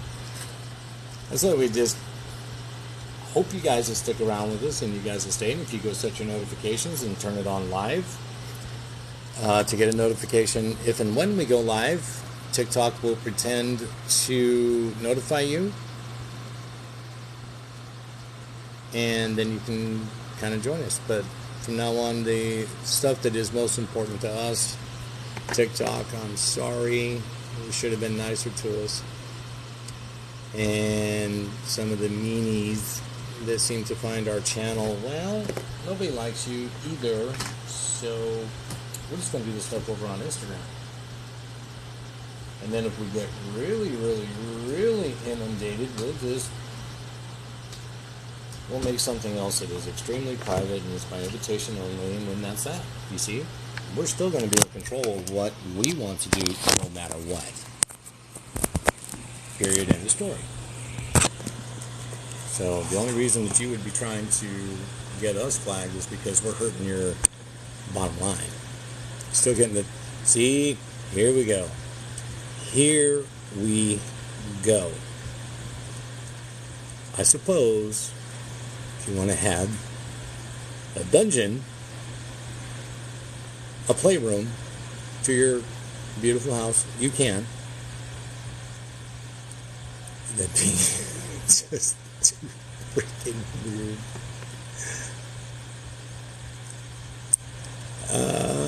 No faceless, we don't do any of those things. It's just not really something that we really feel like we could help you with. We don't want to teach. We don't want to do that. But when you do figure out where all your stuff is, when you do come to us so we can have a banker builder conversation about how to do commerce in private, that makes a lot of sense. Oh shit, faceless wants attention also. Why are all the extremes finding my channel?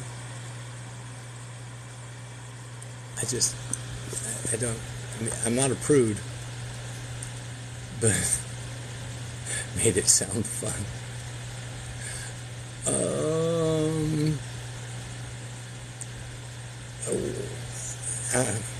Okay, So what if the other person is a little overzealous? And, you know, I mean, safe word and all that. I don't know. Yeah, but I don't know. Like I said, I'm not really a prude, but I'm kind of like V. If you take a look at what V dropped, I mean, that's kind of me. Like, I don't know.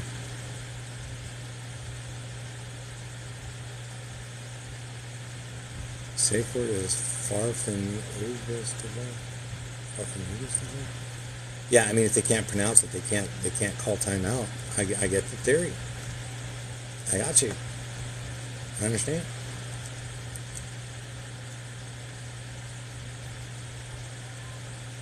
What, you got a safe word? Pardon me. I think if it were me, I would say there are no safe words. Just buckle up, Dorothy. It's going to be a wild ride.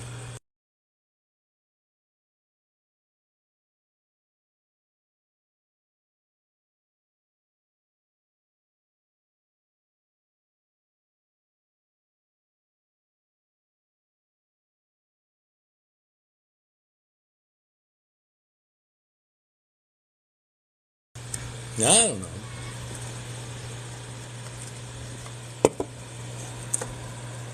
It already is a wild ride. So why does he got a safe word? That's true. What do you need a safe word for? I mean, if there's no use for such, I mean, it's like, why do you have a tool in your toolbox and you never use it? Is it the just in case moment? Question mark. Now I'm just saying.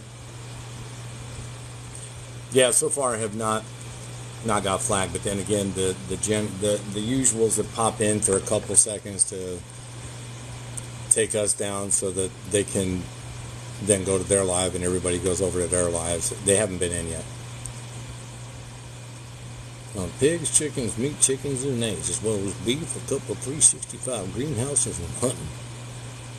Well, hell yes! Except for the piggy thing. They're very destructive. The smell is...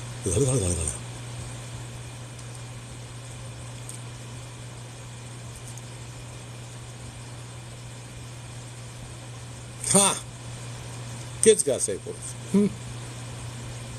I know a lot of people will do that with their teenagers, like call me, and this is like a panic word, it's code, and I think that's very important. We go deep into that in some of our other workshops about safety, prepping, what to do when the balloon goes up. Oh yeah, we're into all that shit.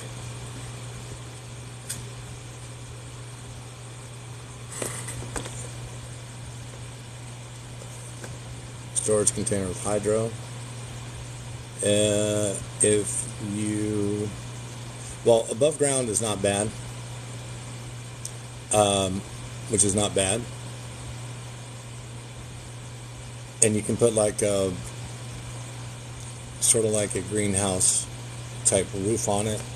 A lot of people like to bury those as an underground hydro. Kind of smart.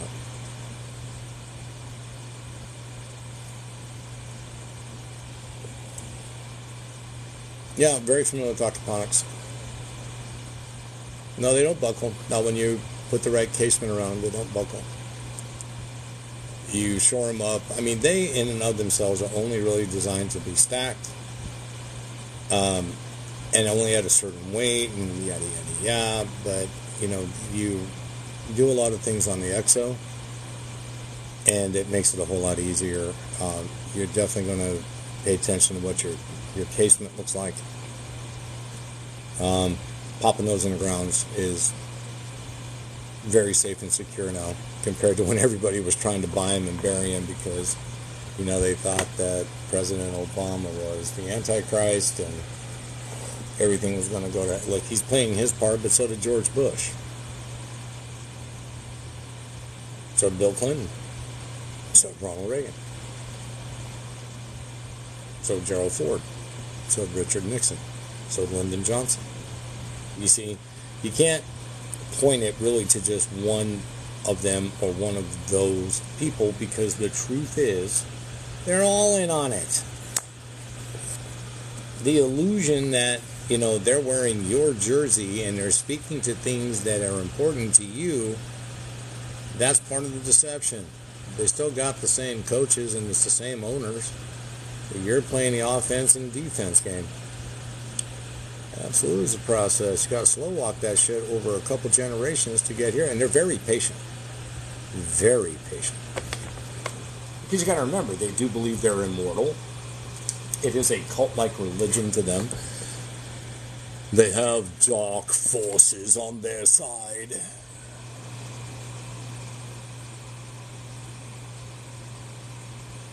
You know what I mean?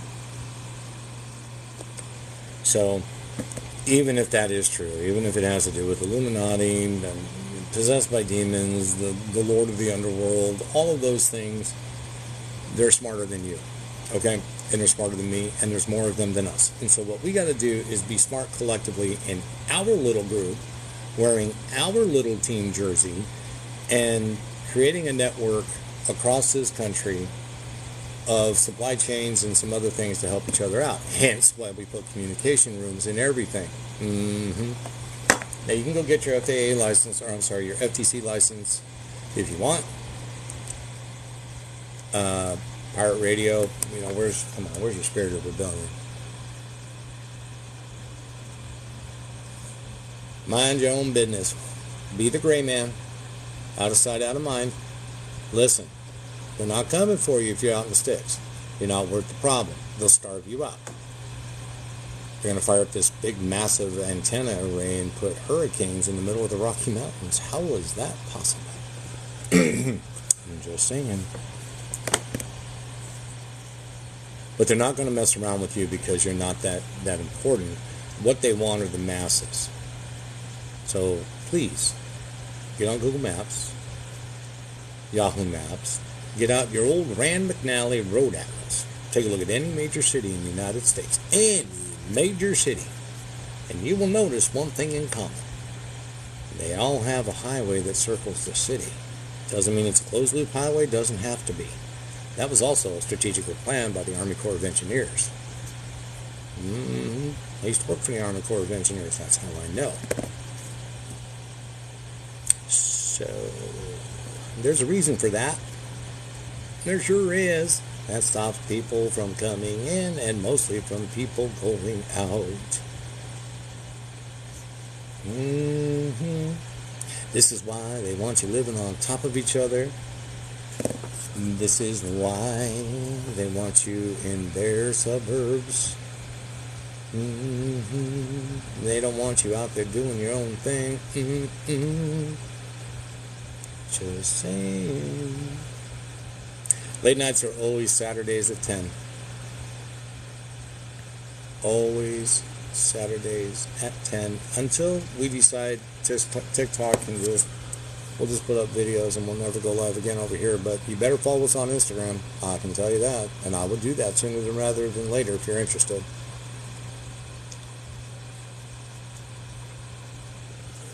How'd they lure you to the city in the first place?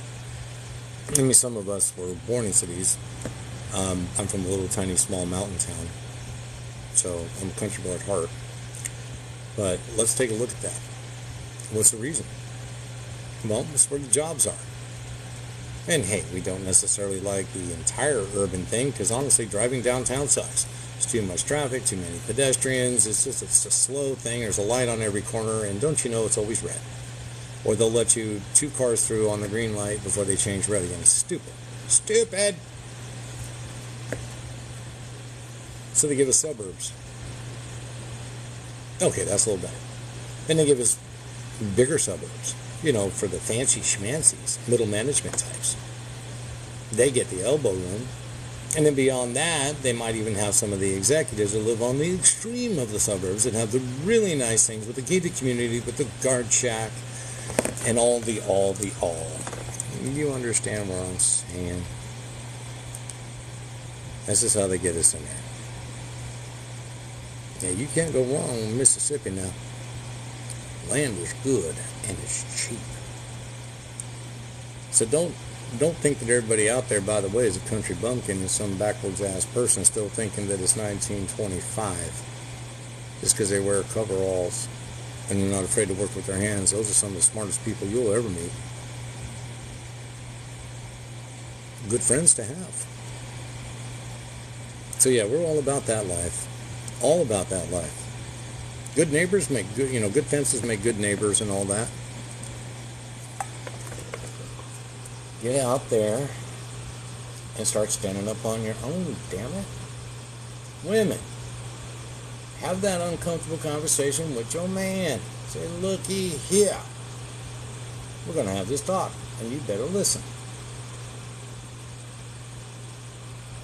We're going to do something now, because we need to. I need you to see this. Stop being an ostrich. Pull your head out of the sand. I want you to read this very boring piece of paper talking about mechanical, electric money. Then I want you to watch this video with the 3 acronyms WEF. I want you to see what they are literally saying at their conferences. And then tell me you aren't concerned.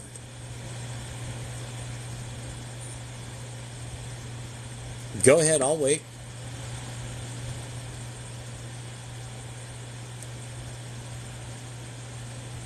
Well, that's a very legitimate concern, Heather. Which is why you get your public side dialed in. This is why you get your private side dialed in. See what I'm saying? You definitely need to be self-sufficient. Look, here's what I mean by public side. You want to get to the private side. You want to use your private banking instruments, and you want to build a big, beautiful, luxury homestead. And why wouldn't you? It's a family plex. You have multi-generational family members that live there. So, you've got your place, and then maybe 3 or 4 acres away is grandma's house. So we build this big, beautiful path so you can ride your golf cart to get to grandma's house. And then maybe 5 acres away from that, you got either your adult children or another family member. You see where I'm going with this? Multi-generational.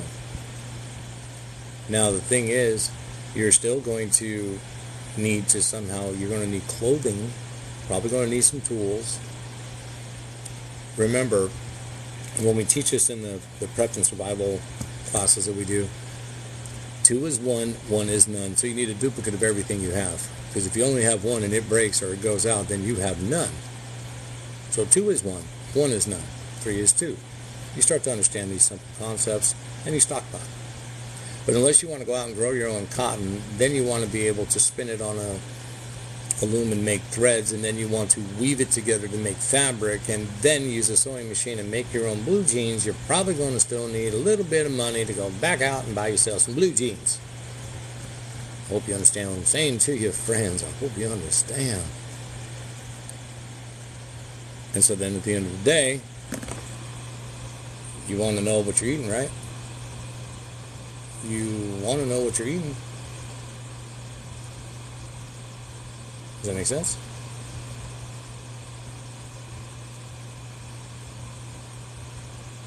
You absolutely need to get out and learn how to farm. Potting some things on your patio is a great test run, but that is not farming.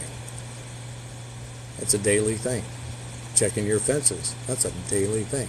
You got animals, tending to them daily, that's a thing. And it don't matter if it's cold, snowing, raining, it don't matter. So I hate, and this is my opinion, I hate it when people say that it's a lifestyle. This is not a frickin' lifestyle. This is a way of life. That is really how you should view it. In my humble opinion, take it with the grain of salt that it comes with.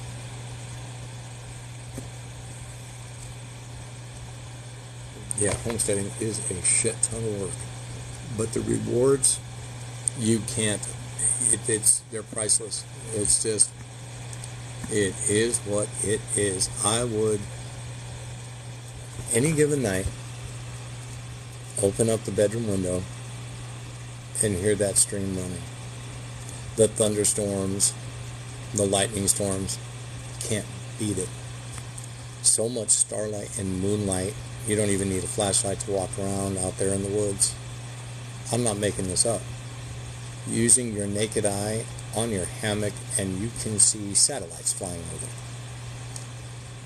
Your fire pit, which of course is exquisite. Sitting out there with your friends or that special someone, with your favorite adult beverage, an acoustic guitar, and boy, you are just romancing the snot out of that girl. Food that you grew, and you fed that to your livestock. No hormones, no sneaky stuff that they like to put in that, which overproduces, which causes their fat to actually take over the muscular content. So it's more fat than meat. The meat becomes a little tough. The fat tastes a little rancid. Well, it's because of what you pumped into your cattle, or you let them pump into your cattle. You see what I mean? And this is how you do it. You need 10 more wows. Okay, so earlier somebody was talking about herons and some other stuff, and I don't even know if we're going to broach that subject. Yeah, no room for lazy. You will absolutely go under in a matter of one season.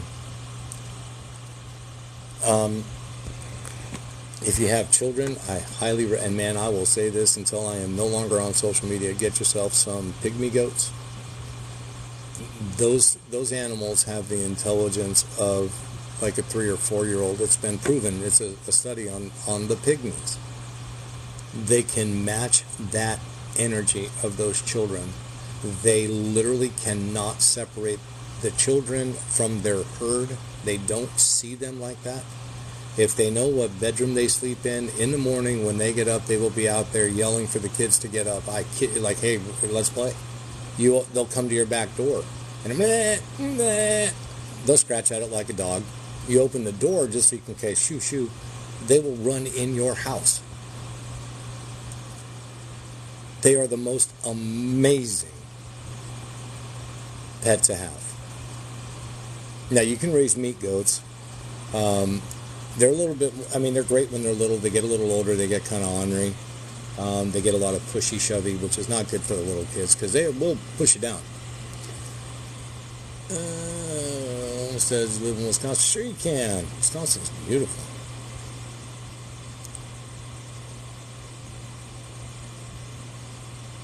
Spend the day outdoors. Pygmy goats. Absolutely. Little dwarf goats. Oh, heck yeah, they chew on everything, but then that's why you control them. And they're easy enough to control, but you like them because they actually will keep down on a lot of the invasive weeds and briars and kudzu and stuff. They don't care, man. And they can mob, graze, and clear out an area pretty sufficient for you. The fact that they're constantly pooping as they go, so now you're refertilizing the ground. It's such a beneficial relationship.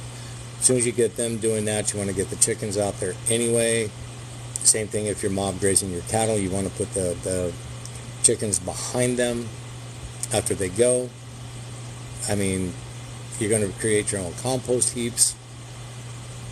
You're going to get it to where it's really getting good and where you're getting that nutrient-rich stuff. Oh, Lord. More kids to y'all. Get out. You're right. Get outside and play. They are really a pain in the butt. Ain't going to lie to you. Ain't going to lie to you. But it's a lot of fun for the kids. Yes, Homestead Nation on Instagram. Please follow us over there because we're not going to be doing this too much more over here on TikTok. Just people being haters. Goat milk is good. Goat's milk ice cream, man, you cannot beat that. You cannot beat it.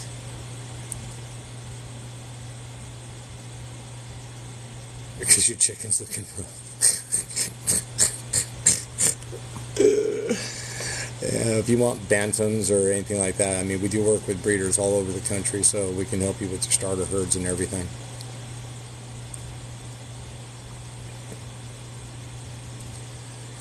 So what you're talking about right there, that lifestyle, is sharecropping. I'm not saying that you can't do that. I'm definitely not saying that that is not a bad idea.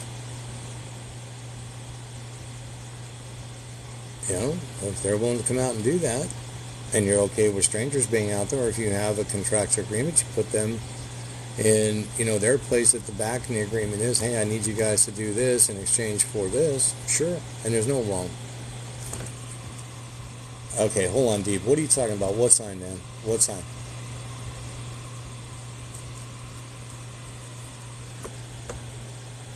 I'm not sure what you are referring to, but tell me. What sign? Here's your sign.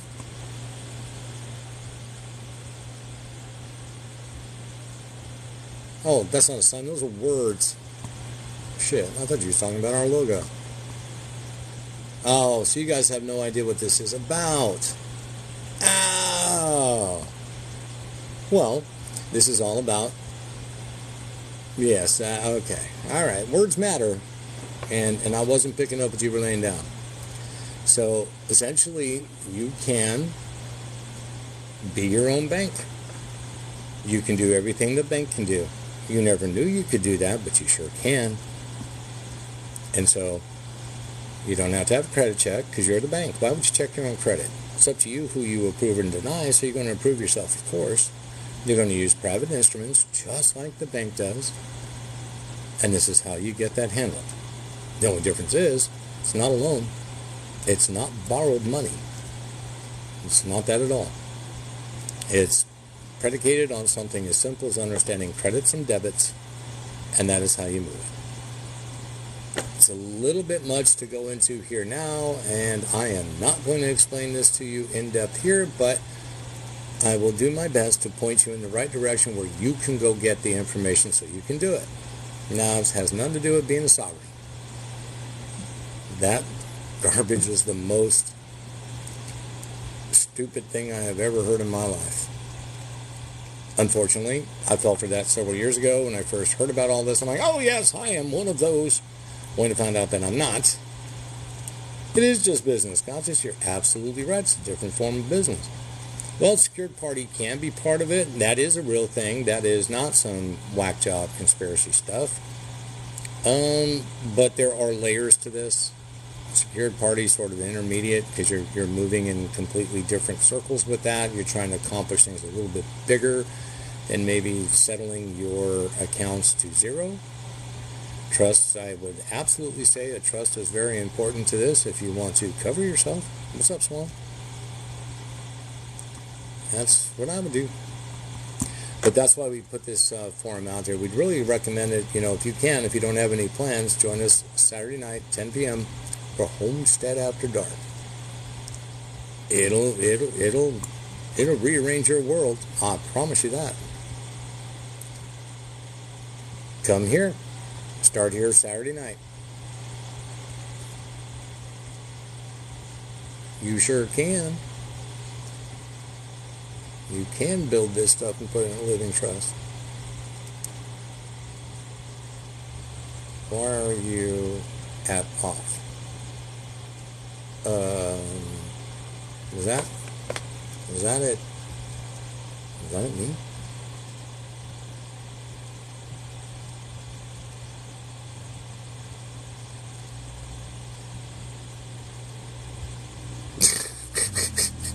It's like, what are we talking about here?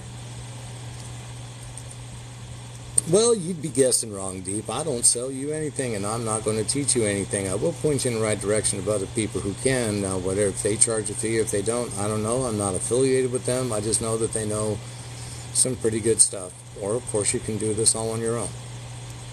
But no, I don't charge no fees. If you want something free, study it yourself and do your own research, and you can arrive at this too, I promise you. Where am I out of? I am out of my home state.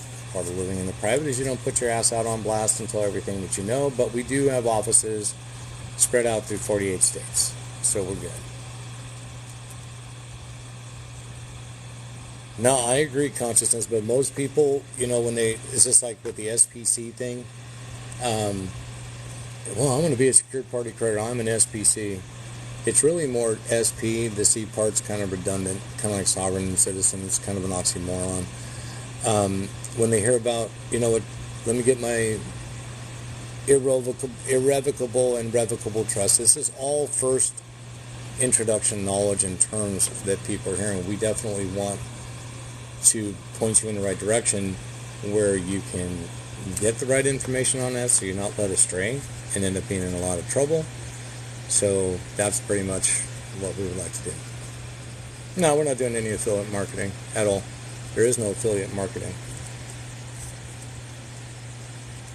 I just think that these people are pretty good educators, and I think that these people are pretty solid. I think if you're going to start, you should probably start by following them. So, no, listen, we will tell you, hey, we think these people are pretty good. You should go maybe give them a look or a follow. They never tell anybody, you guys should go over and check out Homestead Nation. It just doesn't work like that with them. So, you know, they got their own thing that they're doing. We just let them do them, and we do us. And at the end of the day, that's what we do. Well, catch us on Saturday at Homestead After Dark. There's a lot of them that come on the panel, and they answer a lot of your questions. That's the best place to do it. That is the absolute best place for you to do that.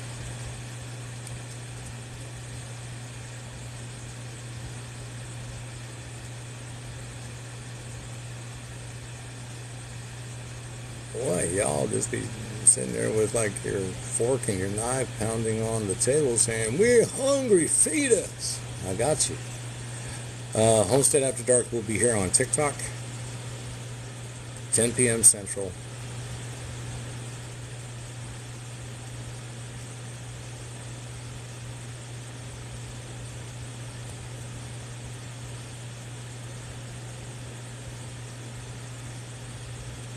Maybe because the words that we have up got you interested, right? So I guess the words had their intended purpose. Clearly, you are interested in the subject matter at hand, and if this opens up a whole new portion of your life that you never knew existed, I'd say job accomplished. Why are you laughing, Kathy? Welcome, Rafiki. Come on, Kathy, you threw the cat out the bag. Why are you laughing over there?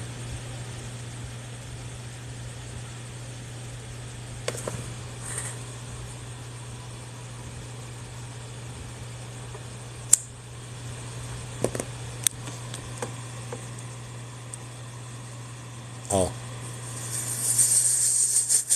I got you. I got you. Well, you know, we're just happy to try to help anyone who wants to be helped. You cannot subcontract out your success to us. We don't want that. There's a tremendous responsibility. You should be responsible for yourself. I don't make you responsible for me. So, you know, but that's what a private individual that respects other people's boundaries and their right to privacy is. I don't sit there and make my problems yours. So,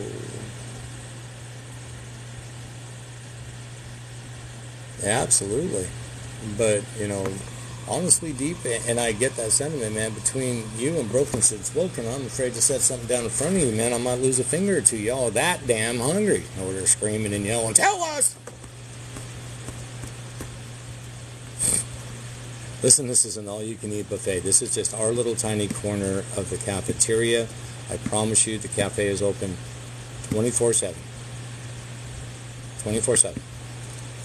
But as far as voices go, we are a very small voice in a very loud auditorium. Some people hear us, a lot of people don't. So, you know. Well, yeah, there's the problem, making you pay for snake oil. I think long gone are the days of people assuming that you're going to be able to do this without coming out of pocket. I think that is a very romantic notion, but I think it is very naive. If you don't want to come out of pocket, you go ahead and study it yourself, because it's not like they've patented, copyright, or even wrote themselves any of these statutes, codes, etc., that allow you to do these things. You can do that yourself if you know how to interlace it, connect it together, make it make sense, and then comprehend it before you do something with it. That is going to take you time. On average, it is about 2 to 3 years. 2 years if you're die hard, 3 years if you're still trying to live life in between. So you can do this by yourself with no money. But,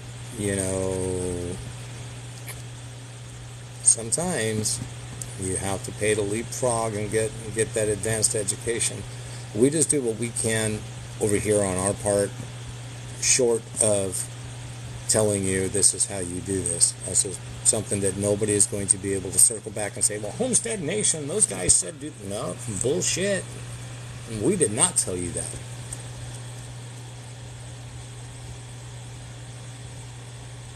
Yes, I have. I know several states right now that are basically saying you can't homestead. And Conscious is absolutely right when he talks about intentions. And your words do show your intentions. So you should be able to pretty much tell a cloud chaser and an entertainer, all they do is breadcrumb you. They don't give you anything of substance. But they do that to elicit the excitement so they can sell you whatever it is they want to sell you. There are other people out there that are repackaging, rebranding antiquated, outdated information because they themselves have just come upon it. They see that this is kind of a big thing now, so they want to seize on it and get in and make some money too. They're more, interested in making some upfront money than they are actually getting themselves over across the finish line. I don't know that to be true, but that's just my opinion. And your mileage may vary. Oh, Yusuf L, he's OG. He definitely OG. I ain't breadcrumbing, I'm speaking in code. No, sir. I speak in code so I don't get flagged. And if you understand what I'm saying, it's like I'm speaking plain English. If you don't understand what I'm saying, it's because your level of comprehension and exposure isn't there yet. But if you keep digging and you keep pursuing, you'll get it. Swan's getting it. I know a lot of you guys are getting it. So don't feel bad if you don't. Okay, you need to run your race. Nobody else's but yours. I know Conscious knows what I'm talking. Listen, if you understand what I'm saying, drop an emoji in the chat. You understand what I'm saying. And if you don't worry about it. Okay, do not put that extra pressure on yourself. That is voodoo, and you don't need it. See, Kathy already knows because she's here all the time. Swan's picking up. King knows what we're talking about. Zorn knows how we're talking. Yes, we can understands what I'm saying. Alexandria knows what I'm saying. So listen, guys. Here's some people that understand. And of course, Lady Liberty knows. Cautious always knows. Kaylin understands. So don't be upset that you don't get it. You're probably very new here. These folks have been here with us for a while. So what you need to do is you need to merge onto the highway and get up to speed. What you can't do is cause a traffic jam and slow down and try to stop the interstate so you can say, is this the right highway I need to be on? Here's my map. Is this the direction I'm going? You can't do that. So it's really hard for us to turn this thing around to accommodate somebody that's new. So what we're going to say is merge in. You'll start to pick it up. And you do that by active engagement. You do this by following. So it shows up on your For You page or whatever TikTok does, the shuffle. I recommend you follow us on Instagram because TikTok is just being terrible. Cool. Well, then if you're not new to the info, a lot of what I'm saying should be making sense to you then. They sure do. And don't think for 1 second letter mod ain't a real thing, because it is. Nah, I disagree with you, Deep. I absolutely disagree with that.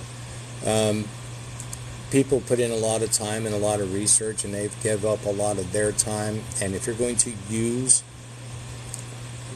their knowledge from the time and what they invested in it and demand that you don't compensate, that's not living in equity. That's not common law. at all. Now, I'm not saying you should go spend, $2,500 or whatever these people are charging, but, at the same token, if I was going to do this, absolutely not. I don't work for free. Do you? I'm not going to do that. Well, following, you need to get some exposure to it so you understand what it is first. I mean, absolutely get on the exposure train. So you understand there are two sides of us. There's a public side and a private side. We're not who we've been led to believe that we are. We have stood up and claimed accountability for some things we never should have. But this is the way economy works. This is the way our system has worked for generations. And only now people have started to read and understand, comprehend, and put two and two together. So, now is the time. If you want to kind of reverse some of the damage that's been done, this is how you do it.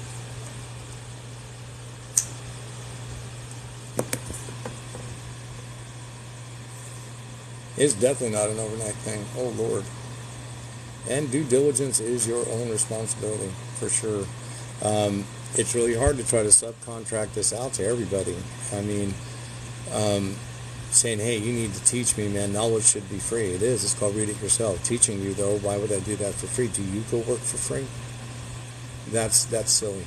If I'm going to be using a platform that costs me money to coach several people at the same time, I expect you to pay for what you use. Again, that's only fair and just. It cuts different for some people, but then again, free has no value. You are not going to actually pay attention if you don't pay something. You're going to demand your money's worth out of that education. So you see, it kind of makes sense.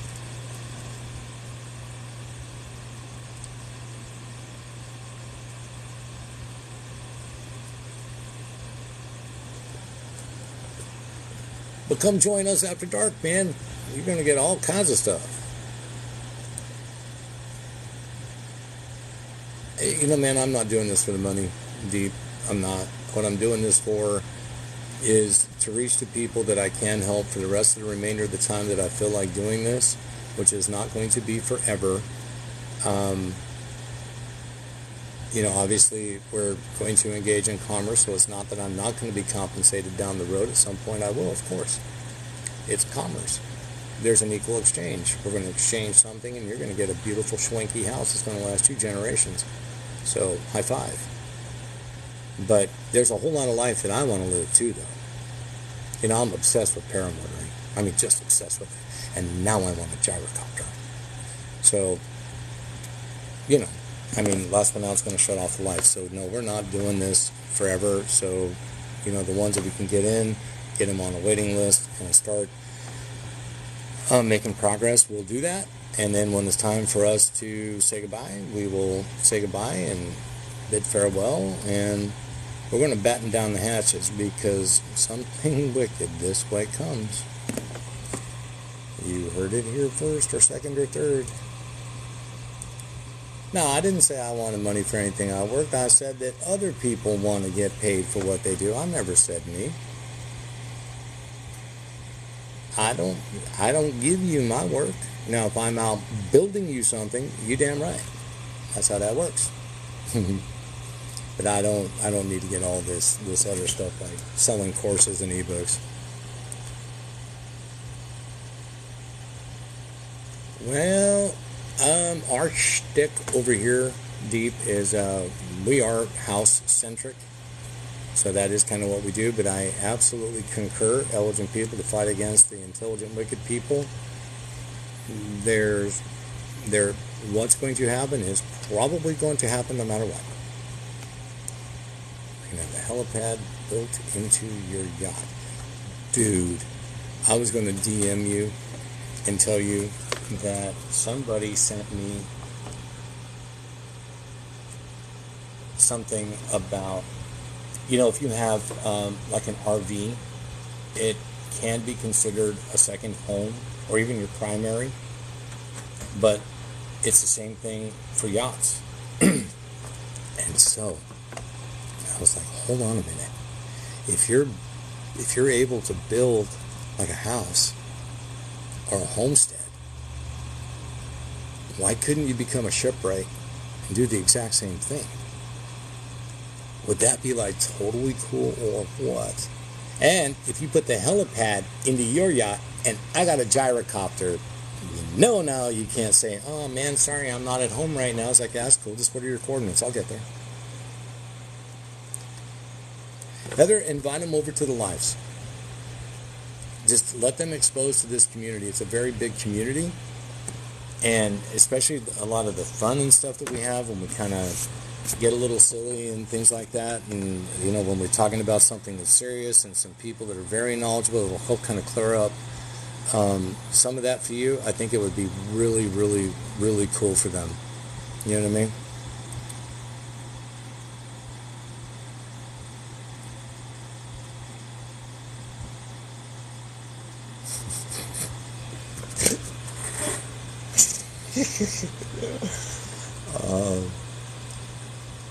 And you know, listen, on this little live, don't be afraid to go talk to somebody. Just tap their thing, and then you see the little @ symbol. Just send them a DM. Say, hi, my name is John. You know, hi, my name is Mary. I saw you on Homestead's chat. It's nice to meet you. Don't be afraid to go out and meet new friends. First thing, you never know who knows what anyway, right? It's a great way to strike up a conversation. Meet them here. You guys are going to be surprised at some of the very people that constantly hold the chat down and try to help you out when they come on and they get on, you know, like the guest panel and stuff like this, just the wealth of information that they have. And if you're looking to finish putting your puzzle together, remember, everybody here has a pocket full of puzzle pieces, right? So if we're sitting down at the same table and everybody empties their pockets, you know, we can collectively build the puzzle. I hope that makes sense.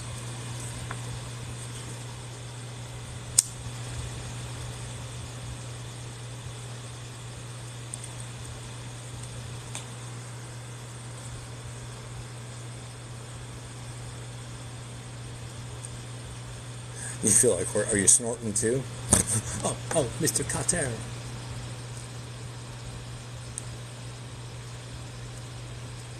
You know, NDAs are sort of like a padlock. It just keeps an honest person honest. We don't do NDAs. NDAs are meant to be broken. They're very craftily written so that they can. Now, we kick it up a notch. You're going to be part of the trust. So therefore, if you breach the trust, it now becomes a trust law issue. And when I tell you that we will go scorched earth on that, trust and believe we will go scorched earth on that. So no, we're not worried about anything that we're letting our clients know, because by necessity there is private commerce going on. So we'll be exposed to some very private things for you. There will be some private things that we need to do that you're going to be exposed to. And, you know, trust law just made the most sense. So, let you know. So we're not worried about the cloud chasers and all this shit trying to repackage what we're doing, but it's crazy. Well, Deep, I mean, I do kind of understand kind of where you're coming from with that, and I understand that that is a deeply important thing to you. But when you say forcing people to pay is exactly what the elite wicked do, then you should go to your employer and say, stop paying me. This is what the elite wicked people do. I am here as a volunteer so that together we can do something mutually beneficial, whatever that looks like. You see, we can't pick and choose where we apply that. It doesn't make sense. And even if you do work for free, and I think that's a very noble thing, you cannot expect that everybody shares that view or that opinion or that closely held belief. I do not work for free. I never will work for free. I am worth something. I was given however much time, the moment that I came forth from my mother's womb, that amount of time has been predetermined by the universe, the Most High, whatever you want to call it. And there's only a finite amount of it. I simply will not waste it, nor am I going to give it to somebody that doesn't reciprocate it or appreciate it. It has value, and I will, you know, if I'm going to expend it, it will be justly compensated. as what is common law, fair and equitable. If it's not, I can simply keep it to myself, and I can go flying and go horseback riding. I can goof around on the ATVs. I can go chase pretty girls. I mean, it's my time. I'll spend it how I want. You know what I mean?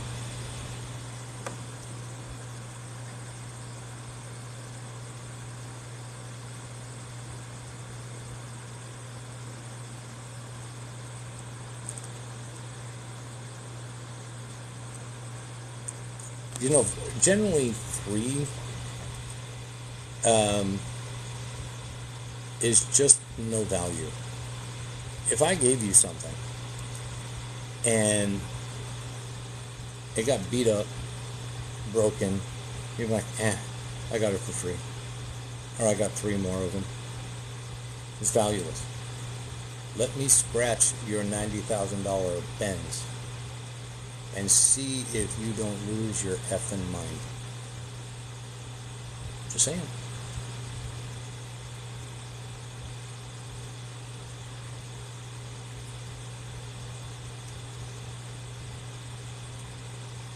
You know, I do subscribe to It's Better to Give Than Receive. If you can remember when you were a child, like on the holidays like Christmas or your birthday, you know, you just literally had ants in your pants. You could not sleep. You had insomnia. I mean, oh Lord, you were up before the sun came up. Your parents had to tell you, get back to bed, it's too early, but get in bed. And then as you get older, it's like, you know, it's nice to receive a present and be appreciated and celebrated like that, but honestly, to be able to make that happen for somebody, absolutely. I think that comes with age, maturity, and wisdom, for sure. But, you know, it is what it is. In all honesty. By the way, Deep, let's expand that. Commercial value only has value to what the market will bear to an interested buyer. So, you know those guys on Facebook Marketplace, don't lowball me, I know what I got. Well, that's fine there, Clem, but here's the thing, it's still for sale 5 months later, because you know what you got right there. But you see, to all the offers that you refuse, that's what it's worth to them, and your thing of value is only worth what someone is willing to pay. I have never been paid what I truly believe I'm worth. I have never sold something and truly believed that I had 100% of what it was worth. But you sell it and you hope to get as much as you can. If it's fair enough, and okay, look, we can negotiate on the price. Look, don't tell me you don't go to yard sales and say, well, you take $2. I don't give you that. Of course you do. Ever gone to a jewelry store? Fellas, I don't know if you've ever done this or not, because I thought everybody did it. Maybe they don't. But have you ever gone to like a jewelry store and you were going to buy a nicey, something that's sharp, you know, shiny and sparkly for your loved one? Did you know that you can negotiate with that just like you can a car? You don't actually have to pay that tag price. I don't know if you knew that or not. But yeah, that's a thing. That's a thing. And so, you know, if I'm going to be the one doing that, I'm going to pull an Oprah. You're getting a ring, and you're getting a ring. In fact, you're all getting a ring.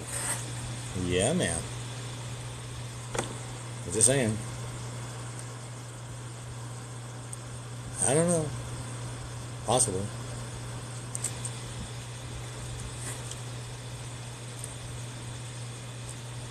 Well, yeah, it reminds me of a story about these 9 rings, and then there was one to rule them all. You'd rather have a tractor. Hey, man, will you take this here John Deere thingy and let me twine it around thy finger? The point is that there are some places, even retail, where you can negotiate it. It might not, I mean, we all think of cars, and in some cases even real estate, but just something even like that, you can go negotiate. But if you were to go to Walmart and let's say there's a shirt that you like and let's say it's $19, you can say, can I talk to the manager? Like, can you give me any discounts? Like, no, it's only 19, it's $19. It is what it is. The price is fixed. Now you have a choice. Buy it or don't. Pay the asking price or don't. You know what I mean?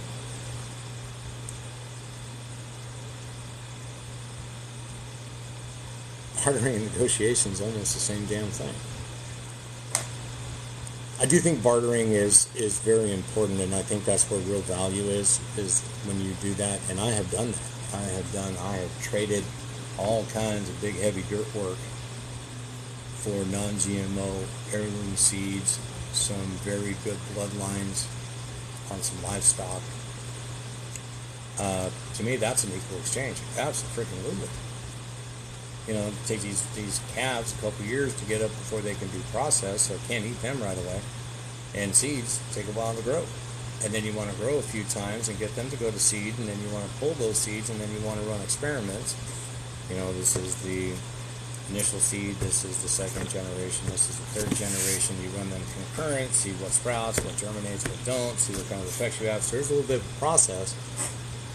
So my instant gratification wasn't right away, but it was still well worth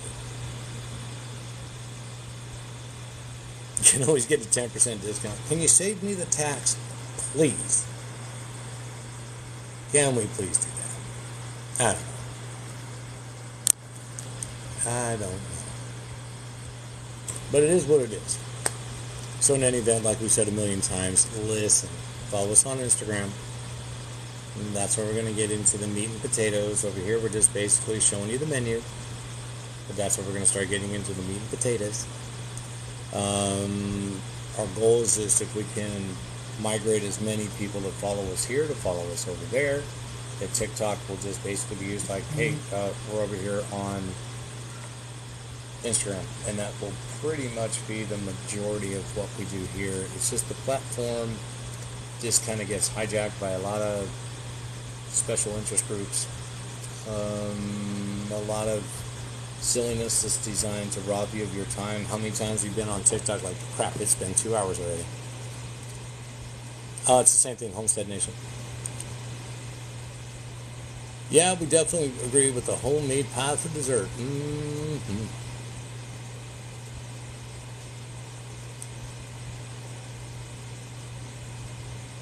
You don't have Instagram. We actually have a private website and a private Telegram, but that is by invitation only. The thing to do is just download Instagram. We're fairly new to it. It's just never been anything that we were real big on. It's a learning curve. Listen, you can also download this app called Clapper. It is a TikTok clone, far more user-friendly than TikTok. Not as many bells and whistles, but not as big of an audience over there. But that's a good backup too, and we're at Homestead Nation over there. So we'll be putting out all the socials just so we can, get it out for everybody. You know what I mean? Yeah, man. Sign up. Now, if you're saying about the private stuff, well, you got to be a client for us to actually do that. And before you can be a client, we have to have a consultation. We are booked through November for consultations, so it's going to take a little bit to get through everybody. Clapper will only be redundant for us, a redundant platform. It's definitely not first that we would be using. Back in the day, I don't know, do you guys remember a platform called Parler? Does anybody remember Parler, or were you on Parler?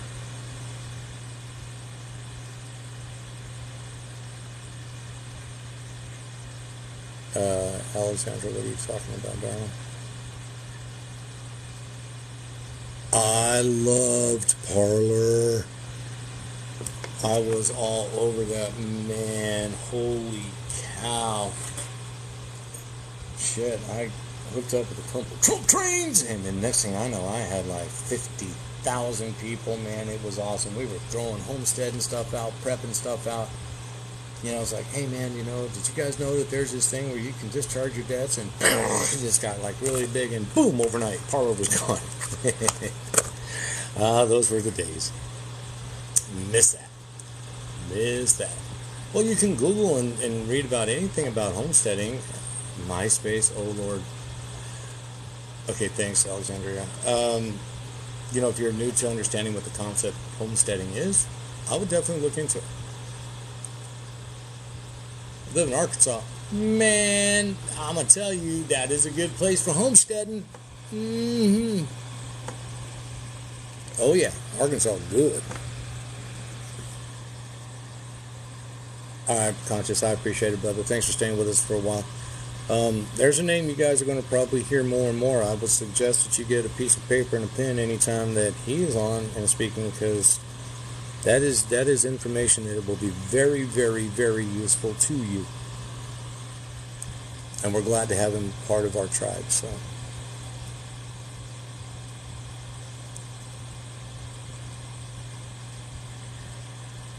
It's crazy, crazy, crazy.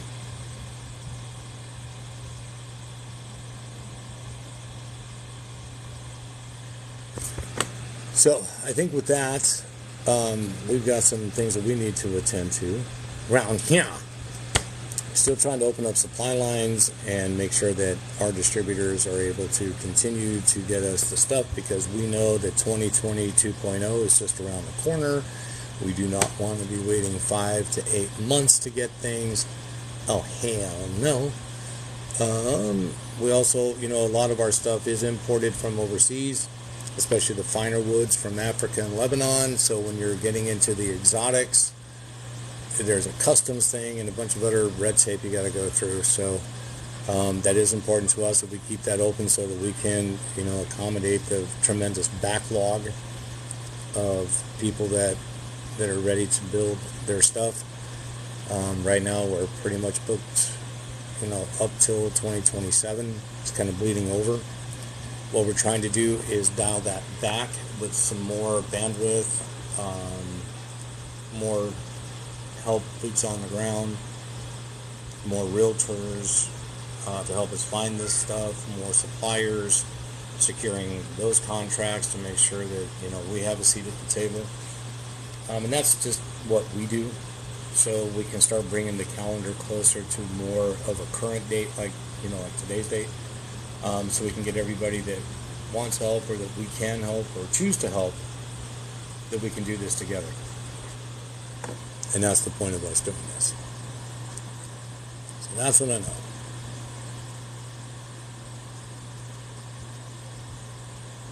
It's already found knowledge to build and use private instruments. Start with banking contracts, Pete.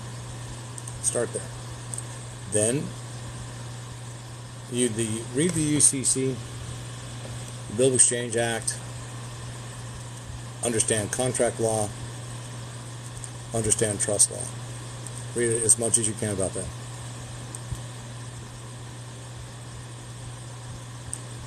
I don't blame you with more than an acre. I mean, it's okay to have, an acre, and that's good. Yeah, spread them out. Spread out the acres. You're on the treadmill, about to hop off and start your deadlift. Well, go do that. No, there's books on Amazon to get with banking contracts, understanding banking contracts, etc., etc. So I would definitely try there.